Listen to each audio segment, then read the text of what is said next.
Chapter 125. The man wielding the spine as a weapon clearly wanted to kill Lin first. Lin's body had been slashed in many places, and blood was flowing all over his body. Even Xiao Cho had sustained some serious injuries. A bone-deep gash had appeared on his chest. Xiao Cho didn't have any trump cards, and they didn't have any trump cards either. How were they supposed to fight? Lightning manipulation technique? In a situation like this, even staying alive was a problem.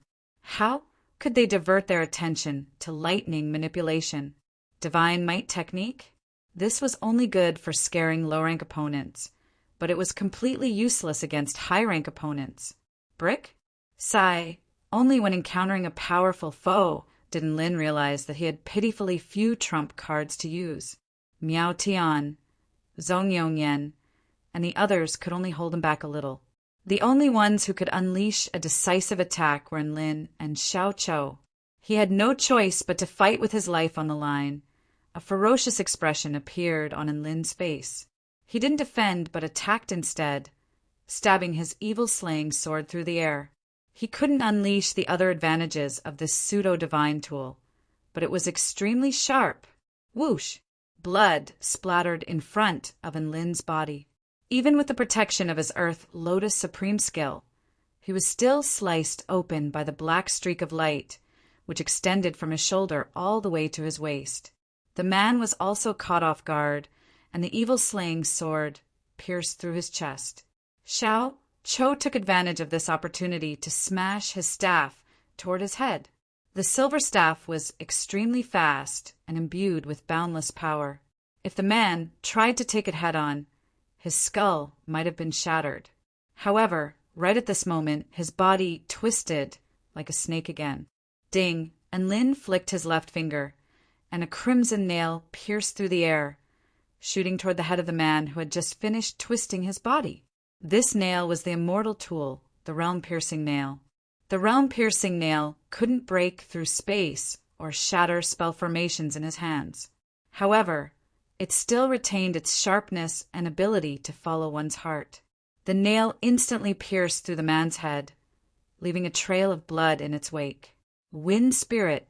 Rings of wind wrapped around Lin's feet. His body suddenly sped up and arrived in front of the man in a flash. The bloody hole in the man's head was wriggling. Clearly, that move wasn't enough to kill him. This was also why Lin had sped up and rushed in front of him. He wanted this moment of stagnation. Die! And Lin roared as his evil-slaying sword unleashed an extremely pure black sword projection. The sword light flashed, and the man's body was cut in half. As blood sprayed out, he did not stop. The evil-slaying sword unleashed a series of sword projections that sliced the body into several dozen pieces. Hoo-hoo! He panted heavily, and his body swayed. It was obvious that he was exhausted. You guys come and finish him off. Who knows how to use fire? Come and roast him again. And Lin looked at the piece of flesh on the ground that could no longer be called a body. Although Lin's request was a little cruel, everyone expressed their agreement with a solemn expression. Luo Zipping unleashed his flame blast technique and roasted the piece of flesh on the ground. And Lin pulled out blood replenishing pills from his storage ring and gave Xiao Cho a few before swallowing a few himself. He was severely injured. These blood replenishing pills could only stabilize his condition at most. It was impossible for him to recover in a short period of time. At this moment, a mechanical voice suddenly sounded. Trial of bloodline completed. Immediately afterward, their vision darkened and lit up. Everyone once again found themselves in a pure white space. Within this space there was a black ball. Mountain quaking fist. And Lin roared as his mountain quaking fist smashed toward the black ball. Everyone was initially shocked by Lin's actions. Then they felt that he had done a great job. Boom! A powerful explosion erupted, but the black ball remained completely unscathed. Ding! The realm-piercing nail struck the black ball and emitted a sharp screeching sound, but it was still unable to break through its defenses. Oi! How can you destroy public property? Bai Ling reappeared with a displeased expression. That's none of your business. Come and hit me if you dare. And Lin was already pissed off by Bai Ling F***ck. He hadn't even gotten back at her for playing deaf and screwing him over. He slashed toward the black ball with his evil slaying sword as he spoke. Whoosh! A white figure flashed to his side. Slap! A palm flew through the air and struck him in the face. He spat out a mouthful of blood before crashing to the ground. Bai Ling's expression was as cold as ice, and her arm was still in a slapping position. Everyone was dumbstruck. Holy F***ck! How could she hit someone? Wait, why did she have a physical body? The most dumbstruck person was Lin. He rubbed his swollen face as he crawled to his feet. He stared at Bai Ling with incredulity, as if he had seen a ghost. You told me to hit you. Bai Ling chuckled coldly. I thought you didn't have a physical body? And Lin stared at the woman before him in a fluttering white dress.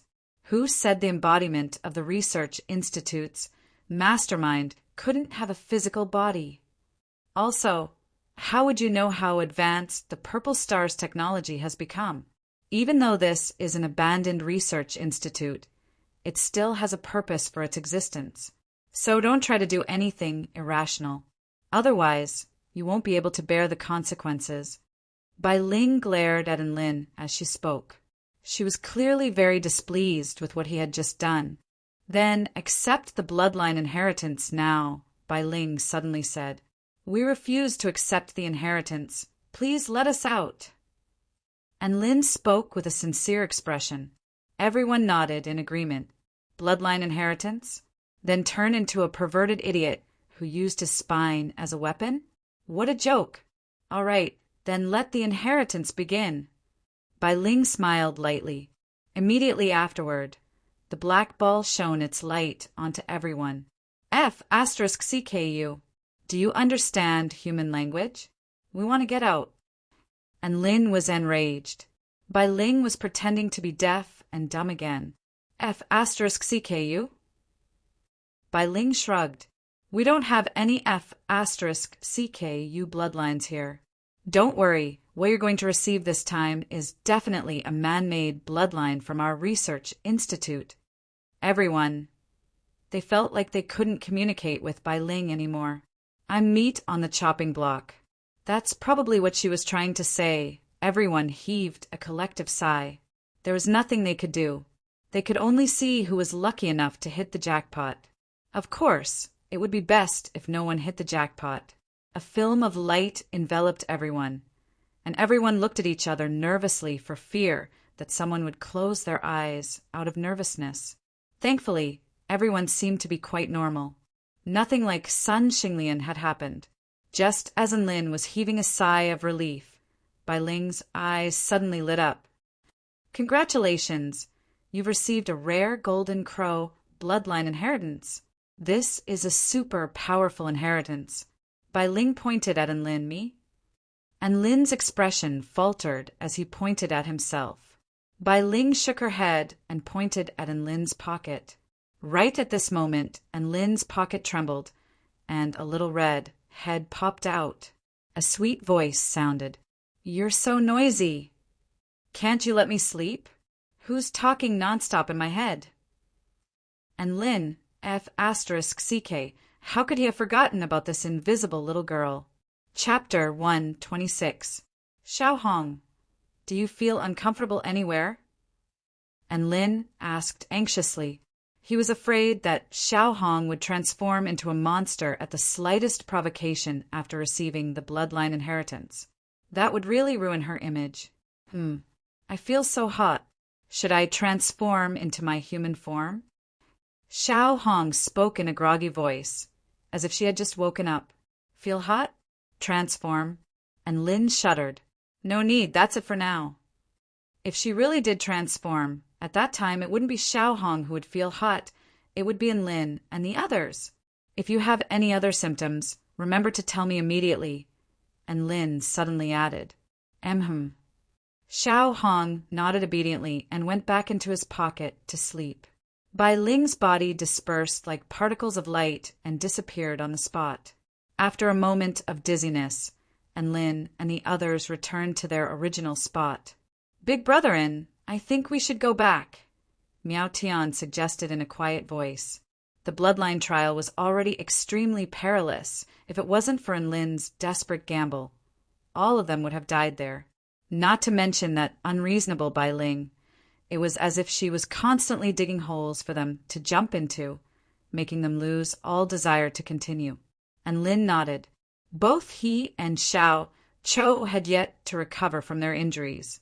Not taking into account other factors, if they were to encounter another trial as difficult as the bloodline trial, they would all die here. Let's go back," and Lin said. Then they began to walk back. After passing through the gate, they were greeted by a small plaza filled with artistic sculptures. F***CK. And Lin's eyelids twitched upon seeing this, and he immediately cursed out loud. Without a doubt, they had never been to this place before. F***CK, were we tricked again? And Lin looked around nervously, afraid that a white-clothed Bai Ling would suddenly jump out and tell them that they had entered another trial. Everyone stood on the spot and held their breaths for a minute. They couldn't help but breathe a sigh of relief when they discovered that nothing out of the ordinary had happened. "Gosh, this place is really unreasonable, isn't it?" Miao Tian patted her chest, a look of lingering fear on her face. "If we go back the way we came, we can go to a different secret chamber. How are we going to get back to the exit?"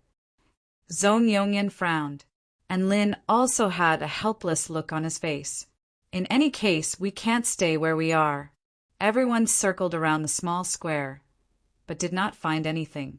As for those sculptures, some of them were extremely strange, and some of them were extremely beautiful, full of artistic feeling. Other than that, there was nothing special about it, and Lin paid extra attention and took photos of all the sculptures on the plaza with a solar-powered camera. These days, photographic crystals were too expensive. Cameras were more practical. After that, they entered another door. After stepping through the door, everyone was stunned once again. They came to a strange place. His surroundings were no longer a confined space, but a vast expanse of primordial chaos. There was no up, down, left, or right. There was no spatial distance, and Lin had seen this scene when he stepped through the southern heavenly gate and was teleported to Earth. In the distance, a small white ball floated in the air. Connecting the small ball to them was a 100-meter-long wooden bridge. A sense of foreboding welled up in Lin's heart. Sure enough, a woman in a flowing white dress suddenly appeared with a smile on her face. "Welcome to the trial of destruction. The survival rate for this trial is 0%. You just have to cross this wooden bridge and inject your vital energy into the small white ball to complete the trial. If you succeed, everyone will receive the orthodox inheritance of the 88th Research Institute." Everyone. "And Lin, I have something to say, but I'm not sure if I should say it." A gentle smile appeared on Bai Ling's face as she nodded. "All right, you've agreed to the trial, right? Then, I wish you all good luck." Bai Ling's body disappeared again as she spoke. And Lin. "Everyone, Big Brother, and doesn't that be *TCH have a physical body? Next time we see her, don't waste your breath. We'll just go up and beat her up." Luo Zipping flared up with rage. "That'll have to wait until we get out of here alive. Didn't you hear? The survival rate for this trial is 0%. Zhong Yongyan lamented with a distressed expression. This meant that all the cultivators who had come here had died. That only means that all the cultivators who came here before were too weak. It doesn't mean that there's no way to pass this trial. Let me take the lead this time." Xiao Chou hefted his silver staff and strode toward the wooden bridge. "Wait." And Lin called out to Xiao Chou. "Let me see if there's anything strange about this place." He pulled out a spirit stone from his storage ring as he spoke and tossed it toward the Hongmeng area outside the wooden bridge. Sizzle, the spirit stone was instantly pulverized. He then tossed another spirit stone toward the wooden bridge. A streak of light suddenly burst forth from the white ball. This streak of light was extremely fast, and the spirit stone was instantly pulverized upon being struck. Everyone's brows furrowed upon seeing this. This streak of white light was extremely fast, and they had no way of dodging it, and Lin pulled out his demonic blood dragon saber upon seeing this. This was a high-rank magic tool that was extremely sturdy. Even a soul formation stage cultivator would find it difficult to shatter. He looked at the saber with a pained expression before tossing it toward the wooden bridge. Whoosh! Another streak of white light that was too fast for the naked eye struck the demonic blood dragon saber. Then the high-rank magic tool, the demonic blood dragon saber, completely disappeared from the wooden bridge like dust. Everyone, terrifying attack speed and unstoppable attack power. They finally knew why it was called the Trial of Destruction. Nothing could escape the fate of being reduced to dust. Even the apocalypse wasn't that powerful. No wonder it was a trial with a 0% chance of survival.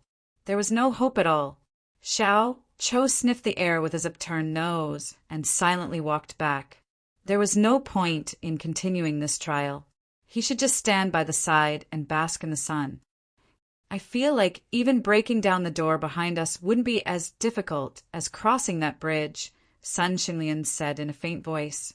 Everyone's eyes lit up upon hearing this, and they really did break down the door.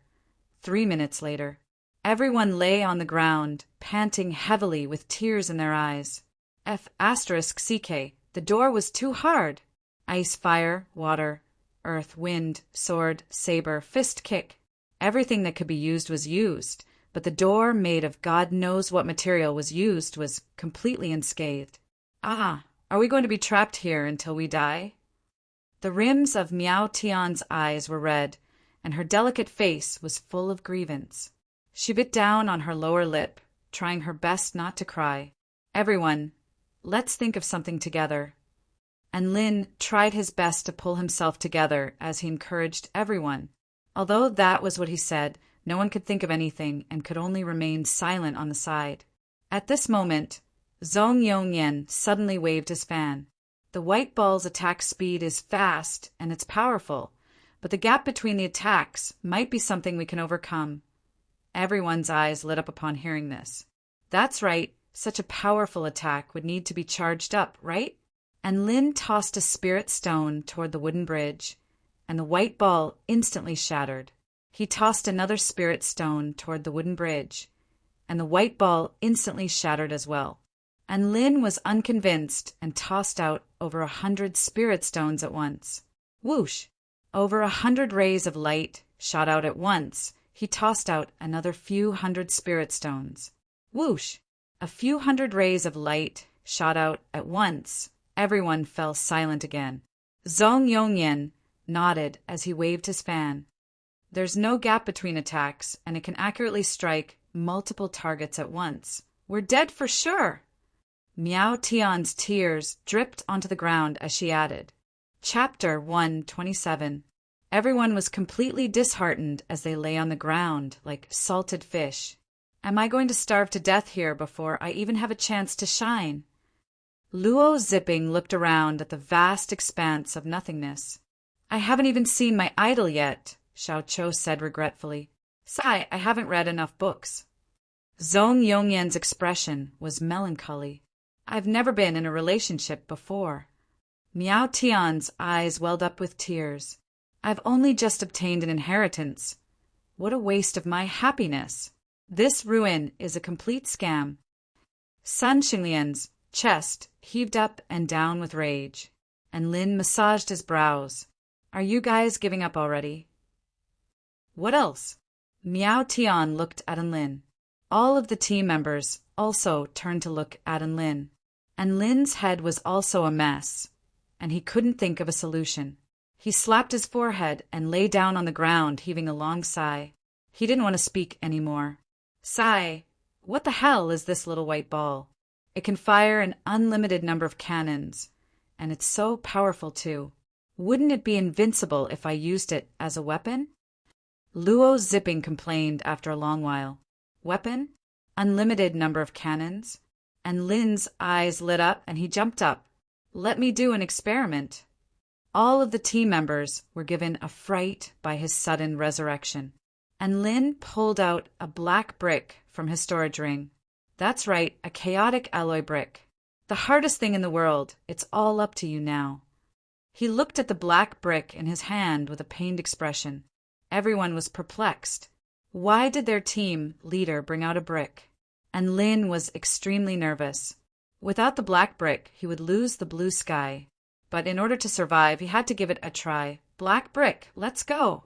And Lin made up his mind and tossed the black brick toward the wooden bridge.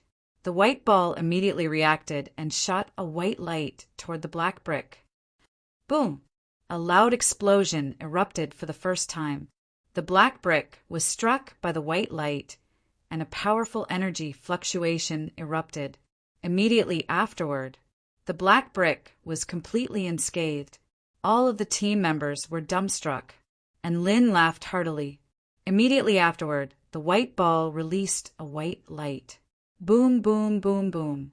The black brick continued to take hits, but it continued to stand firm. Let the storm be more violent. And Lin saw a glimmer of hope and yelled, Grow! Big! Big! Big! The black brick grew larger, becoming a super huge black brick that was 30 feet tall. The white orb seemed to be provoked, and the frequency at which it released white light increased. A loud boom reverberated through the air.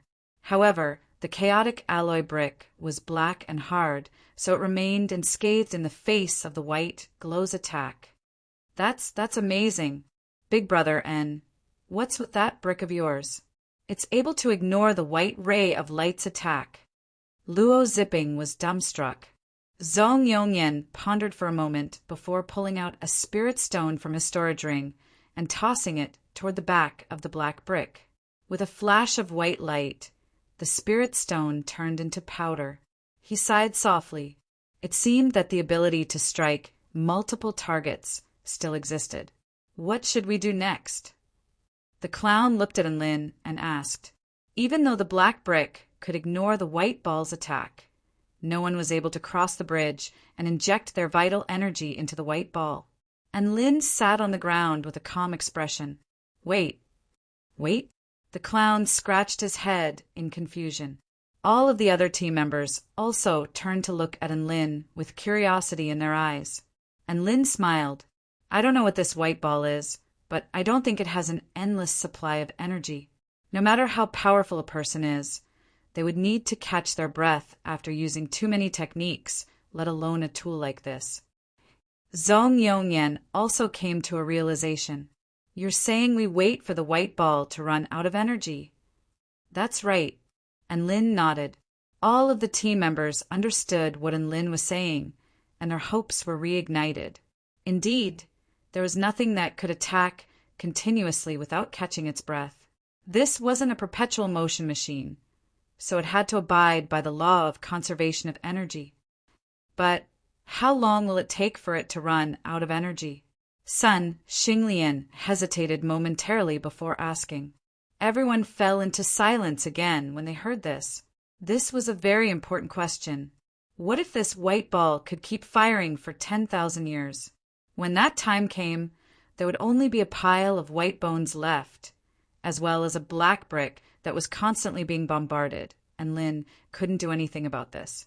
He smiled and said, Anyway, this is the only way left. Let's just wait. Waiting was very boring, so they had to find something to do to pass the time. And Lin pulled out a board game from his storage ring. Let's play werewolf, he suggested. Everyone faltered slightly upon hearing this. What the hell was this? However, after Lin finished explaining the rules, everyone's interest was clearly piqued. Because there were too few people, and Lin woke Xiaohong up and told her to transform into human form to play with them. Xiaohong transformed into human form as instructed. She wore the red dress that Su Xiaolan had given her, and her dress was as red as fire and as gorgeous as a peach blossom. Zhong Yongyan and Luo Ziping were completely dumbfounded by Xiao Hong's stunning appearance. After a long while, they came to their senses and looked at Lin enviously. Because there were only 7 people, and Lin decided on the following lineup: 2 werewolves, 3 villagers, a witch, and a judge. The game was divided into 2 camps, werewolves and villagers. The villagers would vote to kill all the werewolves to win. The werewolf camp hid among the villagers and won by killing and voting at night. The judge was the referee. The witch could poison people to death and save people, so she was in the same lineup as the villagers. Apart from the judge, no one knew each other's identities. Even the werewolves only knew the identities of their own people. So this game was completely based on deduction and acting. And Lin was the judge first, and everyone began to play after a few rounds. After that, they began to have a lot of fun. Bam, bam, bam, bam. The background music was the sound of white balls firing cannons and hitting black bricks, which sounded like a hip-hop song. Xiao Hong was usually a very obedient flower, but after being killed by the werewolves, she had completely turned into a drama queen. Everything she acted was so real that it was hard to tell what was real and what was fake. It was a nightmare for the enemy. Even Lin was extremely shocked, as if he was getting to know Xiao Hong all over again. Her control over her own micro-expressions and her analysis of other people's micro-expressions were superb. In some aspects, Xiao Hong was indeed a genius. After a long while, a figure in a white dress suddenly appeared beside Lin, giving him a fright. 2 werewolves, 3 villagers, and 1 witch. This kind of lineup doesn't make sense. According to the calculations of the mainframe, under the same circumstances, the probability of the villagers winning is 46. 7,649%. Everyone stared at Bai Ling with astonishment on their faces. They didn't know why she had suddenly appeared and said this. Bai Ling ignored everyone's gazes, and there was a hint of excitement in her eyes. If there are 2 werewolves for villagers and 1 witch, the balance of the game will be much better. And Lin grimaced upon hearing this, and he forced himself to calm down. So what you're saying is, "Count me in," Bai Ling said. "I refuse." And Lin replied without hesitation, "Bai Ling, big brotherin, did you forget what I just said?" Luo Ziping reminded him. Everyone's eyes lit up, and they instantly came to their senses as their battle intent soared to the heavens. Mountain quaking fist, wind/trapping formation, eat my Xiaoqiu staff, flashing spirit sword, white absolute wheel, crimson demon heavy fist. Bai Ling heaved a faint sigh as a resigned expression appeared on her face. Thump, thump, thump, bang, bang, bang, clatter, clatter, clatter. Puff, puff, puff. Aside from Xiao Hong, who didn't know what was going on, everyone else was lying on the ground with bruised and swollen faces. 3 minutes later, everyone closed their eyes. Bai Ling and Xiao Hong opened their eyes and pointed at Zhong Yongyan at the same time as a knowing smile appeared on their faces. And Lin remained expressionless. "The sun has risen. Everyone, open your eyes." After everyone opened their eyes, he continued, "Zhong Yongyan, you've been killed. Give a speech." Zhong Yongyan waved his fan and analyzed the case with a serious expression. Thus, the 8 werewolves continued to battle in a joyous and harmonious atmosphere. Chapter 128. Sigh. Xiao Hong won again. Luo Ziping sighed in resignation. That's right, Xiao Hong won. There was no need to differentiate between factions. Whichever faction Xiao Hong was in, that faction would most likely win. Even if she was brutally killed by the werewolves in the first round, she would be able to use all sorts of clues to turn the tables on the werewolves, and her deductions were terrifyingly accurate. Bai Ling massaged her brows. She had already realized that it didn't matter if the formation was uneven or not. The biggest bug was actually Xiao Hong. "Big sister Bai, you're actually a human, right?" Xiao Hong suddenly spoke with a sly expression. Bai Ling was slightly taken aback, and a hint of a smile appeared on her face. "Why do you think so?" "I can read your emotions and see your soul from your body." Xiao Hong stared at Bai Ling with a captivating gaze, and Lin and the others were completely dumbfounded upon hearing this. Holy F asterisk CK, she can even see souls? Xiao Hong is this bad asterisk SS? Bai Ling smiled lightly and didn't reply. Instead, she turned to look at the white ball on the wooden bridge. The divine prism bead's energy is about to run out. You have 5 seconds, don't miss it. Everyone who had yet to come back to their senses was stunned again. What was going on? Was that an assist? Since when did Bai Ling become so kind? It wasn't another trap, was it? Seeing everyone's shocked and confused expressions, Bai Ling didn't say anything else and slowly disappeared on the spot. Did they believe her? No matter what, they were going to give it a try as soon as the white ball stopped firing. Bai Ling didn't need to remind them. You guys wait here, I'm going to give it a try, and Lin said. Let's go together, this is our only chance anyways. If it works, then it works. If it doesn't work, then it doesn't work. Miao Tian waved her hand, clearly planning on charging over with Lin. Just as Miao Tian said, this was their only chance. Everyone couldn't bear to let Lin take the risk alone, so they all stood behind him, seeing their decision, and Lin was touched and didn't try to dissuade them. Suddenly, the white ball's cannon fire stopped, and even its color dimmed a little. Wind spirit, and Lin's feet were surrounded by rings of wind. His speed increased dramatically as he charged toward the white ball in an instant. Even though Bai Ling had told him that they had 5 seconds, and Lin still did his best to shorten the time he had. He covered a distance of over 100 meters in less than 2 seconds. He slapped the white ball with both hands, and his yuan qi surged into it. At this time, everyone had also crossed the wooden bridge and arrived beside Lin. They looked at the ball nervously, afraid that it would suddenly shoot out white light. A mechanical voice echoed in the field. The trial of destruction is completed. Everyone heaved a sigh of relief when they heard this. They had finally passed this terrifying trial. After a moment of dizziness, they once again arrived in that pure white space. Bai Ling reappeared with a smile on her face. Congratulations on passing the annihilation trial. Now, each of you will receive the bloodline inheritance of the Research Institute. I'll help you choose the most suitable inheritance for you. Her pure white palm slapped towards the pitch-black sphere. An array of light shone on everyone. Wind Weasel, Silver Rabbit, Sword Dragon, Demonic Ape, Bai Ling announced as she looked at Zhong Yongyan and the others. Immediately afterward, she turned toward Xiao Chou, and a peculiar light appeared in her eyes. Dark God. She turned toward Lin's pocket. Mirror combination. Finally, she looked at Lin with furrowed brows. The more she looked at him, the more confused she became, as if she had fallen into some kind of dilemma. And Lin. Bai Ling pinched her chin and gritted her teeth. What inheritance do you want?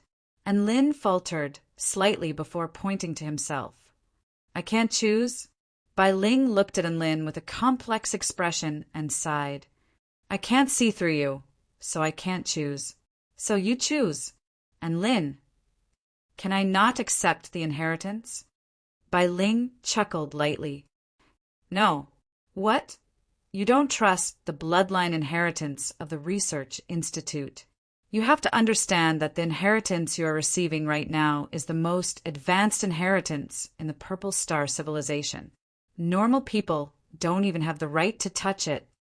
She pointed a slender finger toward Lin's forehead as she spoke. Instantly, a vast array of options appeared in Lin's mind, including even the basic characteristics of some bloodlines. He looked at these inheritances and didn't know what to make of them. He thought to himself, I either don't want it, or I'll choose an especially badass one. Just as he was thinking this, a Tao inheritance interface suddenly popped up. The dark heavens shall descend. All things shall perish. A string of information began to pour into his mind. This wasn't a bloodline inheritance. Instead, it was a boundless amount of information that seemed to be branded into Lin's mind. Kacha! A crisp sound erupted from the black ball as it cracked open. Bai Ling's expression paled for the first time, and she moved her finger away in a panic as she stared at Lin with incredulity in her eyes. At this moment, Miao Tian and the others had already received their inheritances and opened their eyes. They were also shocked to see Bai Ling's expression and the appearance of the black ball. Only Lin scratched his head with an innocent expression. The inheritance isn't over yet. Why is it interrupted?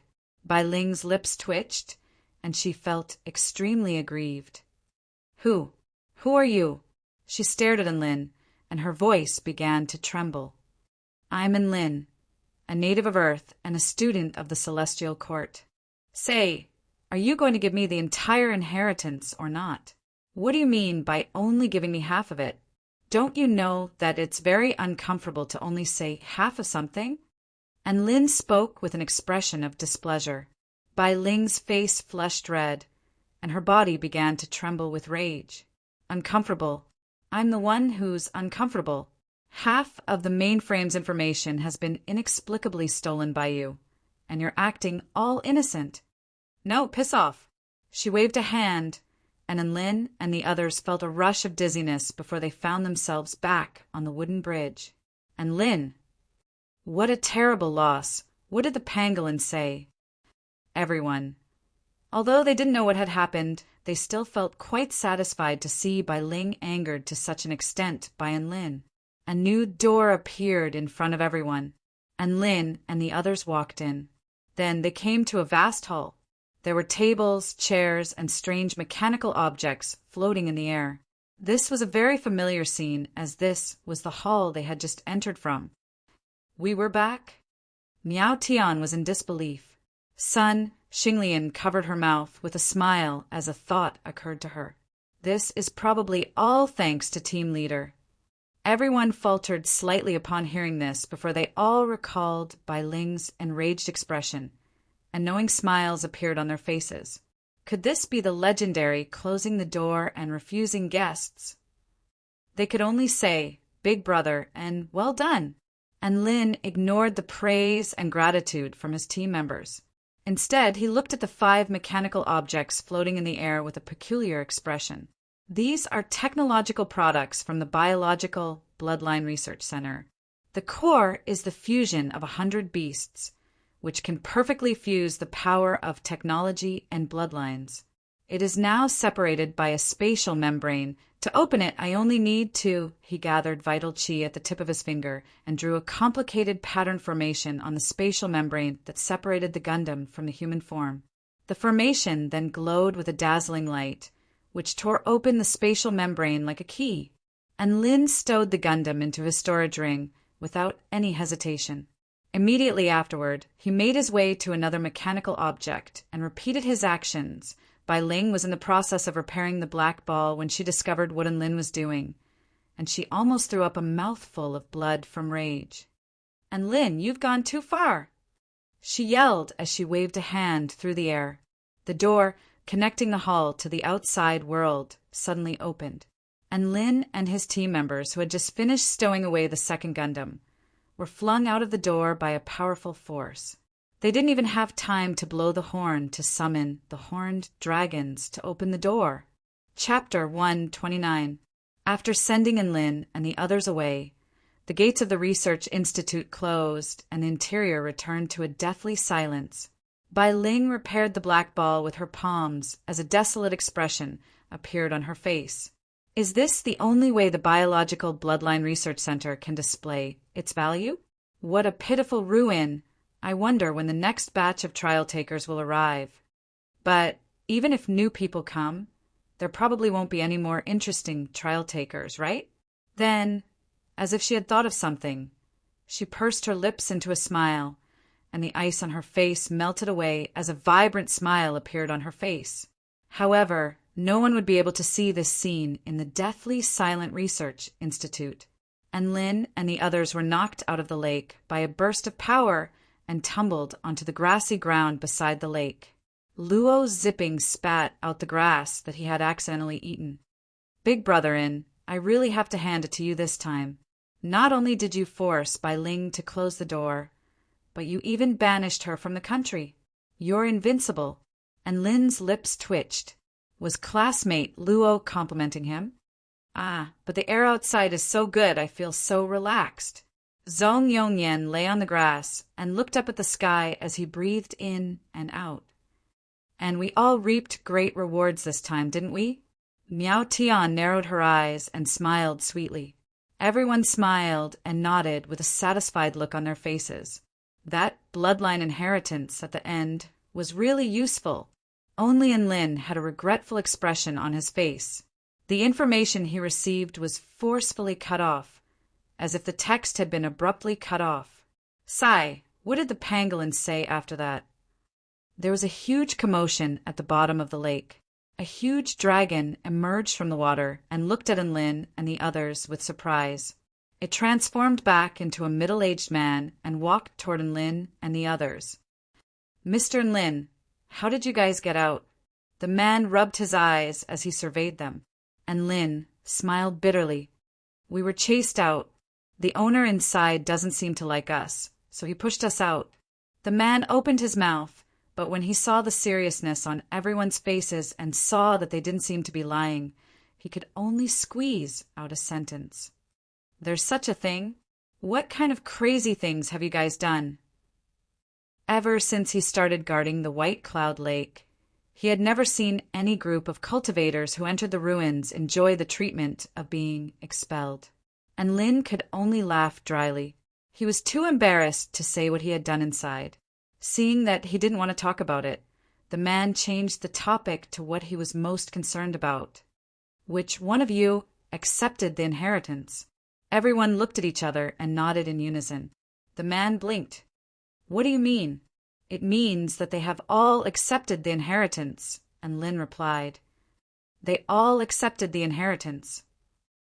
The man's dragon horn stood on end, and his face was filled with disbelief. Not only that, Sun Xinglian and Lil Red have also received 2 inheritances. And Lin curled his lips. If it wasn't for the fact that this man was the one who led them into the ruins, he wouldn't have bothered to say so much to him. My God, was this a dream? To think that I, Jiang Anlin, would be able to witness everyone accepting the inheritance. Jiang Anlin yelled and laughed with excitement. Everyone looked at each other in dismay, wondering what was wrong with this man. Why was he so surprised? Did you guys pass the trial with a 0% survival rate? Jiang Anlin's eyes suddenly lit up even brighter than a clown's. Everyone nodded. During the process of accepting the inheritance, was there a message branded into your mind? Jiang Anlin's breathing accelerated. Everyone looked at each other and nodded. Ha ha ha, that's great, ha ha ha ha. Jiang Anlin yelled and laughed as he danced with joy, and Lin's lips twitched. Is he crazy? All the team members nodded in agreement. Even if he wasn't crazy, he wasn't far from it. After dancing with joy for a while, Jiang Anlin finally realized that he had lost his composure. He forced himself to calm down, but his voice was still a little urgent. Come with me to see Master Tianyu and tell her the message branded into your mind. She will reward you handsomely. Master Tianyu? Zhong Yongyan's pupils contracted as if a thought had occurred to him. The Master Tianyu you're referring to is the Celestial Thearcha's daughter, Celestial Maiden Tianyu. That's right, Jiang Anlin added with a smile. I'm sure none of you will refuse the handsome rewards she's talking about, right? The Celestial Thearch was the most powerful being in the Celestial Court. He ruled over the entire kingdom of the 9 states and was the paramount being in the kingdom of the 9 states. Apparently, he had 7 daughters, the youngest of whom was given the Taoist title of Tianyu. She was nimble and kind, and the Celestial Thearch doted on her the most. If the handsome rewards Celestial Maiden Tianyu was talking about were true, then this was definitely an extremely rare opportunity. Everyone was extremely excited when they heard this, and they practically didn't hesitate to agree. Jiang Anlin also breathed a sigh of relief upon seeing Lin and the others agree so readily. Master Tianyu is at the summit of the Cloud Mountain. Please come with me. The summit of the Cloud Mountain? and Lin faltered slightly, and the other team members also seemed to have realized that something was amiss. Everyone then turned to look at Lin. Didn't this idiot go bungee jumping at the summit of the Cloud Mountain? And Lin's heart sank even further. At the summit of the Cloud Mountain, there was a small paradise, and there was a woman named Lin Junjun there. There didn't seem to be anyone else there. Mr. Jiang, a celestial maiden Tianyu, the only one at the summit of the Cloud Mountain? And Lin asked anxiously. Jiang Anlin looked at Lin in confusion, not knowing why he would ask such a question. However, after a moment of hesitation, he still answered truthfully. That's right, Master Tianyu often cultivates the Tao of painting at the summit of the Cloud Mountain. Normal people don't have the right to go there. Cultivate the Tao of painting? Was he going to draw that funny crane? There was no mistaking it, it had to be her. And Lin's lips twitched. He was the normal person Jiang Anlin was referring to. However, not only did he barge into someone else's courtyard, he even mocked her painting F***ck. If he went back to that place again, he was definitely screwed. Cold sweat poured down his back whenever he thought back to the scene of Lin Junjun pummeling him. No, he definitely couldn't go there. Ow! And Lin rubbed his stomach with a pained expression and slowly sat down. Are you all right, Mr. Lin? Jiang Anlin ran over to him with a concerned expression on his face. My stomach suddenly feels a little uncomfortable, and my legs are a little weak. I can't walk. How about you guys go to the summit of the Cloud Mountain? I need to rest. And Lin spoke with great difficulty with a pained expression. Jiang Anlin touched Lin's stomach, and a warm feeling flowed through Lin's entire body. He then furrowed his brows. That's strange, Mr. Lin. I don't sense any illness or abnormalities in your body. Perhaps there are some unclean things in the ruins. And Lin narrowed his eyes and grimaced. Jiang Anlin was shocked to hear this. Then we can't wait any longer. How can the poisonous things in the ruins be underestimated? Master Tianyu's medical skills are profound. Let's go, I'll get her to treat you. And Lin's pupils contracted. Holy F***ck. Get her to treat me? Violent beating therapy? Boom! Jiang Anlin transformed into a massive horned dragon over 100 feet in length and rose into the air. Immediately afterward, a gust of wind blew everyone into the air and onto his back. Chains of cloud and mist then burst forth and bound everyone in place, making it impossible for them to break free, including Lin. Don't worry, Mr. Lin. I'll definitely get you to Master Tianyu as soon as possible for treatment. The horned dragon rose into the air as he spoke and flew toward the summit of the Cloud Mountain. I'm not at ease at all. You can actually slow down. And Lin spoke in a low voice with tears in his eyes. As he looked at the approaching Cloud Mountain, he knew he was done for. Chapter 130. At the summit of the Cloud Mountain, peach blossoms bloomed as a gentle breeze blew past.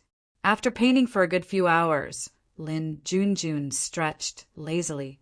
She straightened her back, and her white Taoist robe accentuated her perfect curves.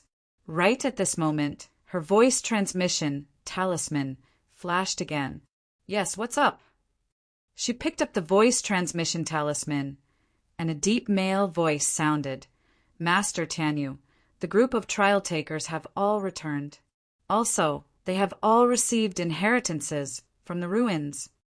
Lin Junjun faltered slightly upon hearing this. Then an expression of pleasant surprise appeared on her face. She understood what it meant for everyone to have received inheritances from the ruins.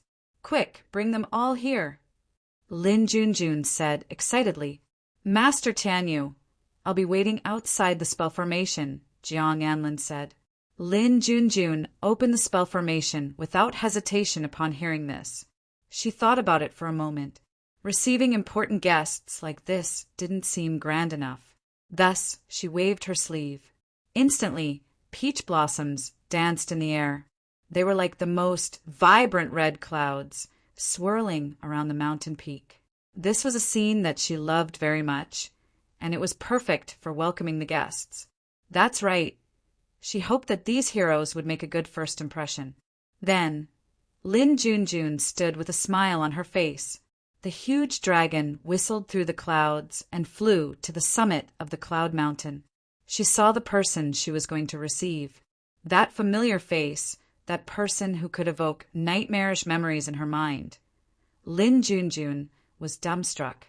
She had forgotten what she was supposed to do as a host, and she stood there in a daze, feeling as if her heart had been crushed by 10,000 mythological beasts.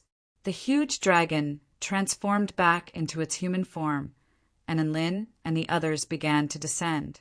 Jiang Anlin was slightly taken aback upon seeing Lin Junjun standing there in a daze, but he didn't think too much of it. Instead, he pulled Lin over to Lin Junjun. Master Tianyu, Mr. Lin suddenly felt unwell after returning from the ruins. I hope you can diagnose him. Lin Junjun came to her senses and looked at the fawning Lin with her bright eyes. She seemed to have understood something as she asked in a meaningful voice, "Oh, Mr. Lin isn't feeling well? All right, I'll help you diagnose him." As she spoke, she stretched out her fair little hand towards Lin, and Lin was so frightened that his hair stood on end. He exclaimed, "No need, no need. I suddenly feel much better now. My waist isn't sore, and my legs aren't hurting any more." As he spoke, he performed a set of military boxing. Jiang Anlin's eyes widened. "Mr. Lin, are you really all right?" "I'm fine now. I'm alive and kicking." And Lin forced himself to focus. His military boxing was as vigorous as a tiger's. "I think Captain is in for a romantic disaster." Zhong Yongyan waved his fan and said indifferently. Miao Tian and the others all nodded solemnly. They weren't fools. When they saw the nervous look on their captain's face, as well as the dagger hidden behind Fairy Tianyu's smile, they guessed that their captain might have gotten into trouble while bungee jumping. Miao Tian seemed to have thought of something and hugged onto Xiao Chao's arm tightly. "Big brother Chou, when we're deported, you have to take me with you. Otherwise, I'm going to die." That's right, within Lin's personality, it was very likely that they would be deported. If they were deported, they would only have to lie on the ground and graze on grass. But if they were deported by Fairy Tianyu, they were going to be facing an extremely high altitude. Xiao Chou! In contrast to Lin's panic, Lin Junjun quickly regained control of the situation. "Mr. Lin, do you think this is fate?" Lin Junjun clasped her hands behind her back as a mischievous expression appeared on her face, and Lin forced a smile onto his face.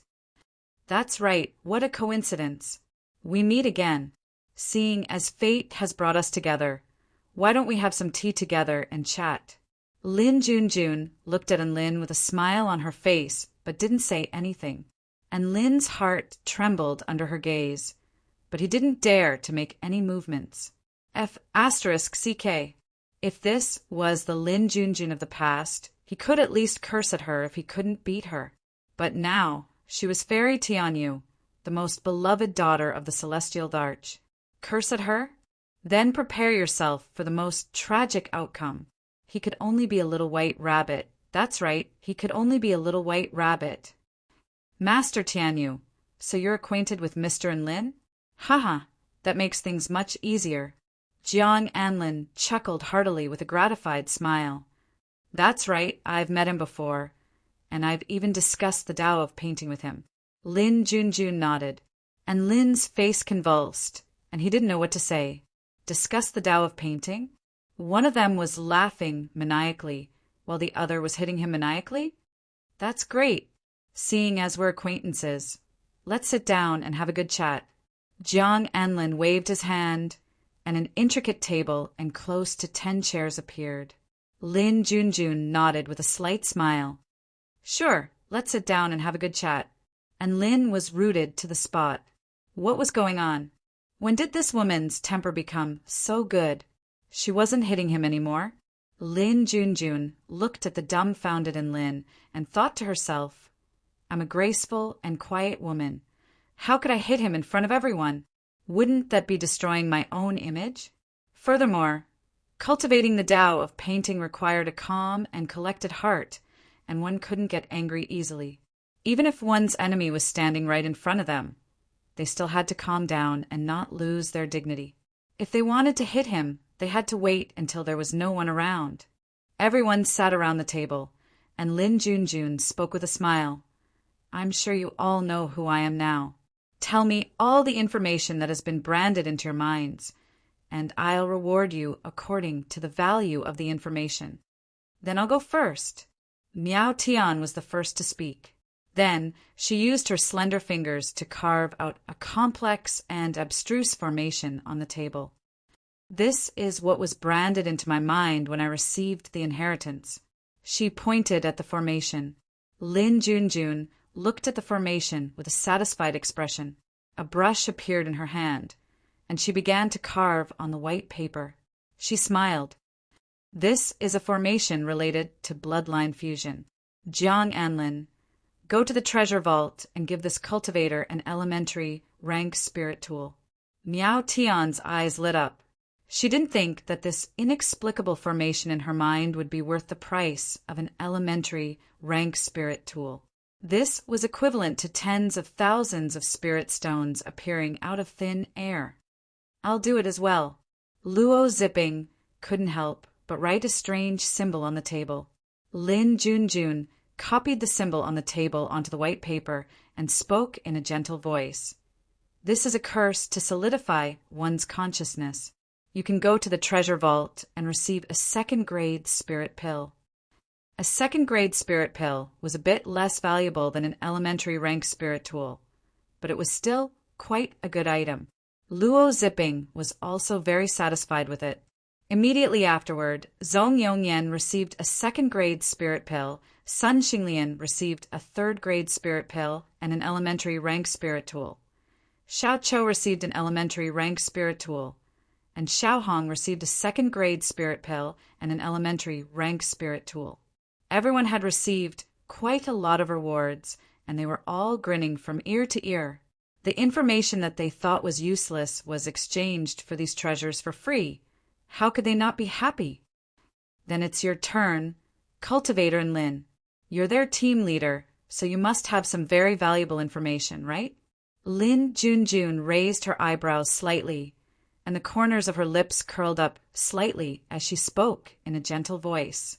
And Lin scratched his head and smiled sheepishly. I do have some, but I'm afraid you guys will go bankrupt if I tell you. Lin Junjun's eyelids twitched. What do you mean? Chapter 131. And Lin shrugged. I mean exactly what I said. I'm afraid you don't have enough treasures to give me. Lin Junjun's chest tightened upon hearing this. And Lin, are you purposely trying to piss me off? Hee hee. Just tell me everything you know. If I even furrow my brows, I'll concede. Lin Junjun's eyes flashed as she stared at Lin with a hint of battle intent in her eyes. And Lin didn't waste any more words and drew a formation. Lin Junjun copied his formation onto a piece of white paper. She nodded with approval after drawing, but there was a victorious smile on her face. Not bad. This is a bloodline enhancement formation, and I'll be able to obtain an intermediate rank spirit tool from Jiang Anlin's treasure vault. A faint smile appeared on Lin Junjun's face as she spoke. Mr. and Lin, do you have any more? And Lin nodded and drew 2 more formations. Lin Junjun was slightly startled, but she maintained a calm expression. Very good, I've gained a lot. You can go to Jiang Anlin's treasure vault and get an intermediate rank spirit tool and an elementary rank spirit tool. And Lin was shocked, but he maintained a calm expression. He had casually tossed out 2 trashy formations, yet they were worth so much. He was starting to feel more confident. Then he drew 10 different array diagrams on the table. Lin Junjun took a deep breath as she looked at the complex and mysterious formations. She could show weakness, but she couldn't frown. After drawing 10 formations on a piece of paper, she said, You can go to Jiang Anlin's treasure vault and get 3 intermediate rank spirit tools and 7 elementary rank spirit tools. Jiang Anlin's body trembled upon hearing this. Master Tianyu, I don't have any intermediate rank spirit tools. Lin Junjun was dazed for a moment, but she quickly came to her senses. I remember you have a high rank spirit tool in your treasure vault. It's worth 3 intermediate rank spirit tools. Give it to him. Jiang Anlin's heart throbbed with pain upon hearing this, but he still agreed. All the team members turned to look at Lin with envious eyes. And Lin, on the other hand, was calm and collected, and he remained completely unfazed. This made his teammates admire him even more. Look, what is called an aura?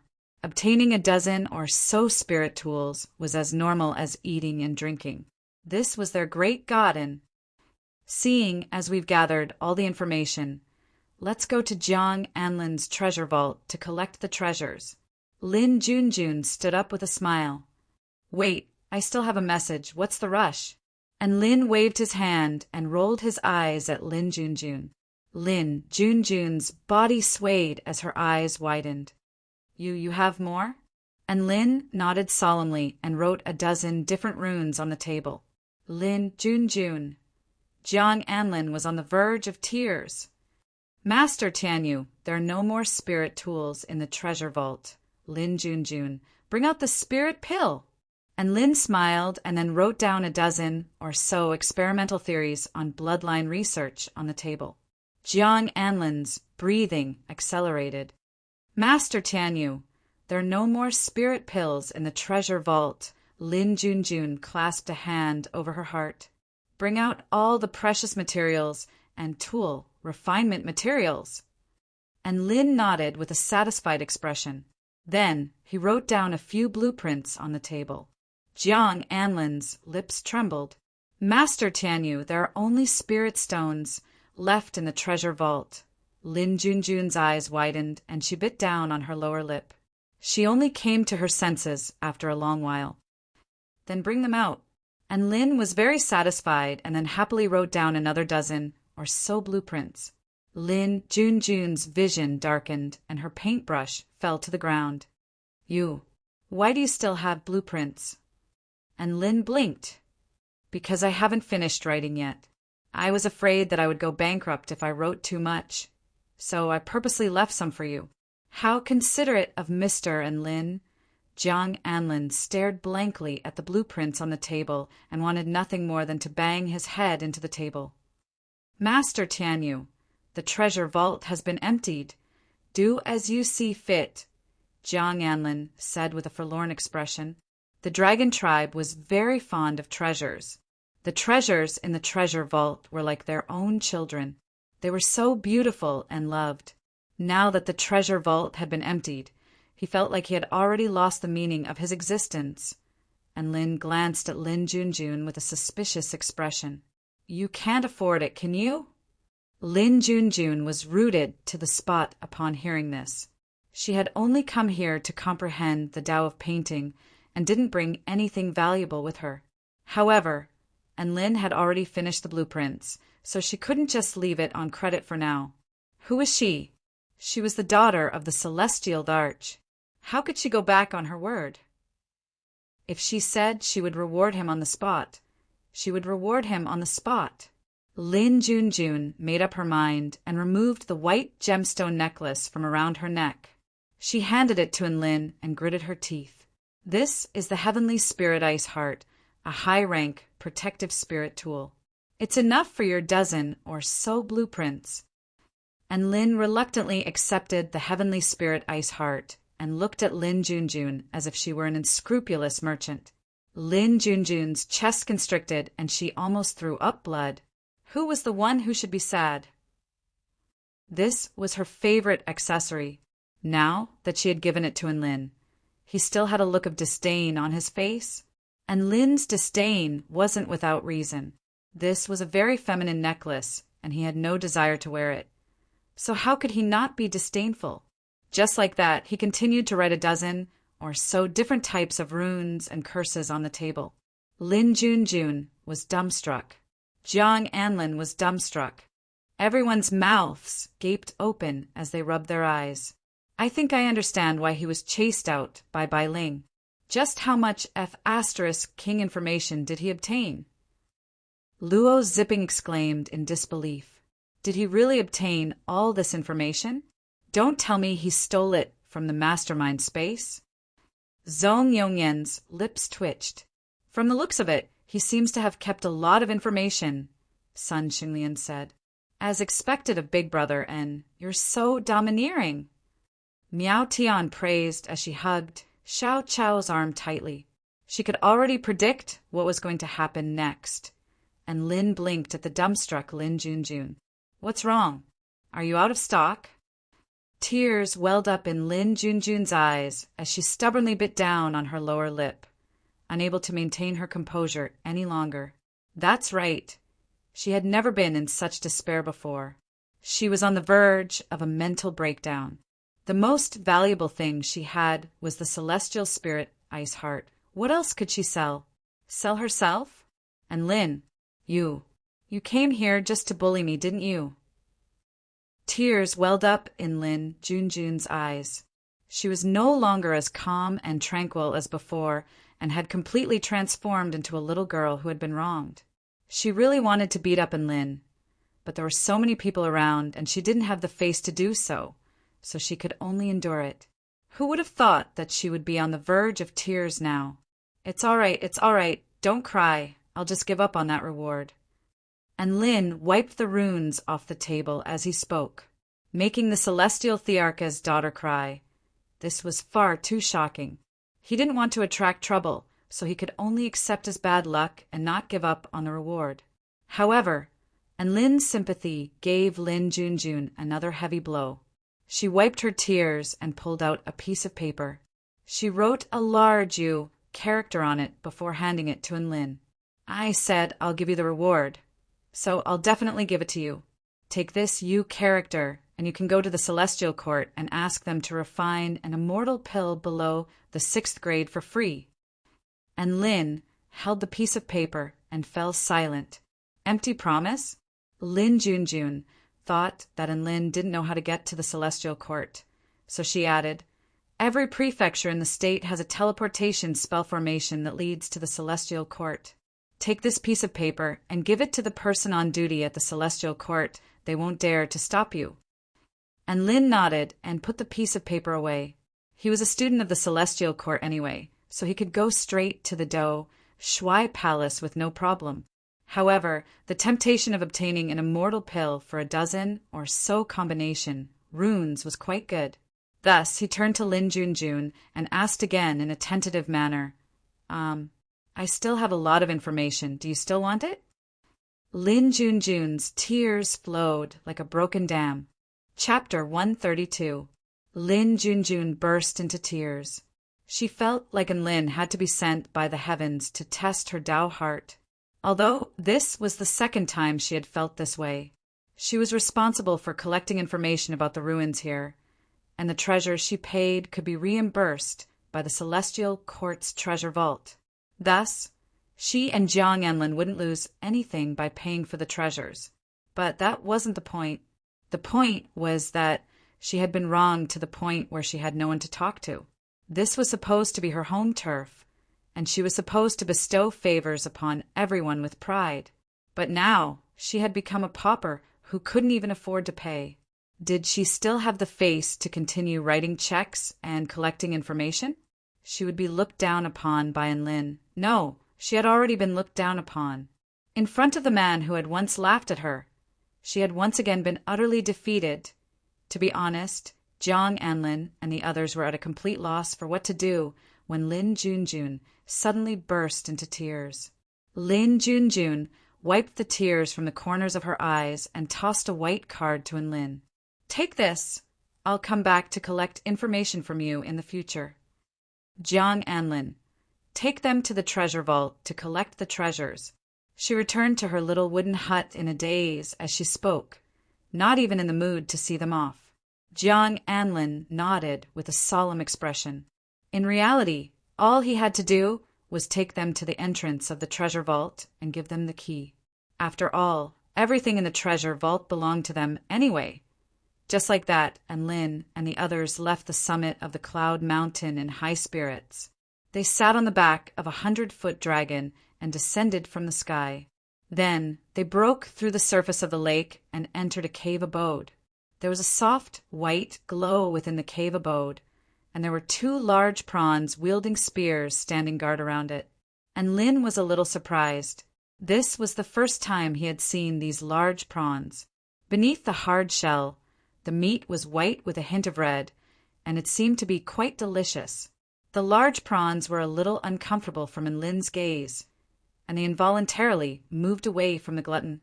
Jiang Anlin stopped in front of Copper Door and opened it. What entered everyone's eyes were mountains of spirit stones, dazzling spirit pills, all kinds of natural treasures, artifact, refinement materials, and spirit artifacts that emitted powerful auras. Jiang Anlin stared blankly at the pile of treasures and only came to his senses after a long while. He looked at it again with great reluctance, as if he was making his last remembrance. Then he said, "Everything in here is yours." After saying that, he left. After all, his heart wouldn't be able to bear watching others take away his treasures one by one. Looking at the room full of treasures, the team members were all excited. At this time, Lin smiled and said, "You guys pick first. I'll take it after you're done." Hearing this, the team members became excited and began to choose from the treasury. They didn't forget what grade of treasures they were supposed to take. These treasures usually had labels to help them identify them. Miao Tian took an elementary rank spirit tool, the first moon dagger. Sun Xinglian took a 3rd grade spirit pill and an elementary rank spirit tool. The snow jade sword. Zhong Yongyan took a 2nd grade spirit pill. The clown took an elementary rank protective spirit tool. The black crystal armor, and Xiao Hong took a 2nd grade spirit pill and an elementary rank spirit tool. The cold rain sword. After taking the items, Xiao Hong placed them into the storage Ring Lin had given her before returning to her storage bag.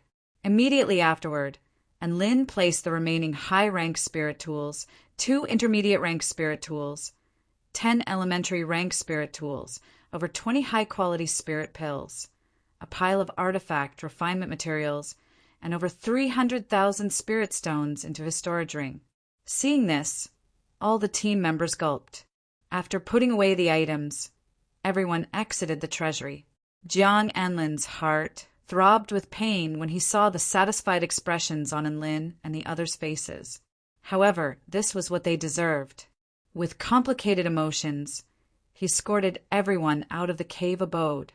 After returning to the White Cloud Lake, everyone bid farewell to Jiang Anlin and set off on their journey again. Zhong Yongyan waved his fan with a contented expression. I don't know if you guys have noticed, but ever since we started hanging out with Big Brotherin, we've had countless miraculous encounters. That's right. Miao Tian's intricate face was filled with joy as she counted on her fingers. First, we got the immortal fruit, then we got the bloodline inheritance, and finally, we got to choose from treasures. It's only been 10 days, but we've already had so many miraculous encounters. We've had more miraculous encounters during this period of time than I've had in the past 10 years combined. Sun Xinglian smiled lightly as the wind swept her hair, making her appear even more beautiful. Luo Zipping laughed heartily. I can only say that, as expected of Big Brotherin, you truly deserve the title of number 1 in the school. Everyone was praising Lin to the heavens. Even with his thick skin, he was starting to feel a little embarrassed. At this moment, Xiao Chou walked over and draped an arm over his shoulder. Big Brotherin, I'm starting to understand why you said that after you go out and explore the world, you'll become much more powerful.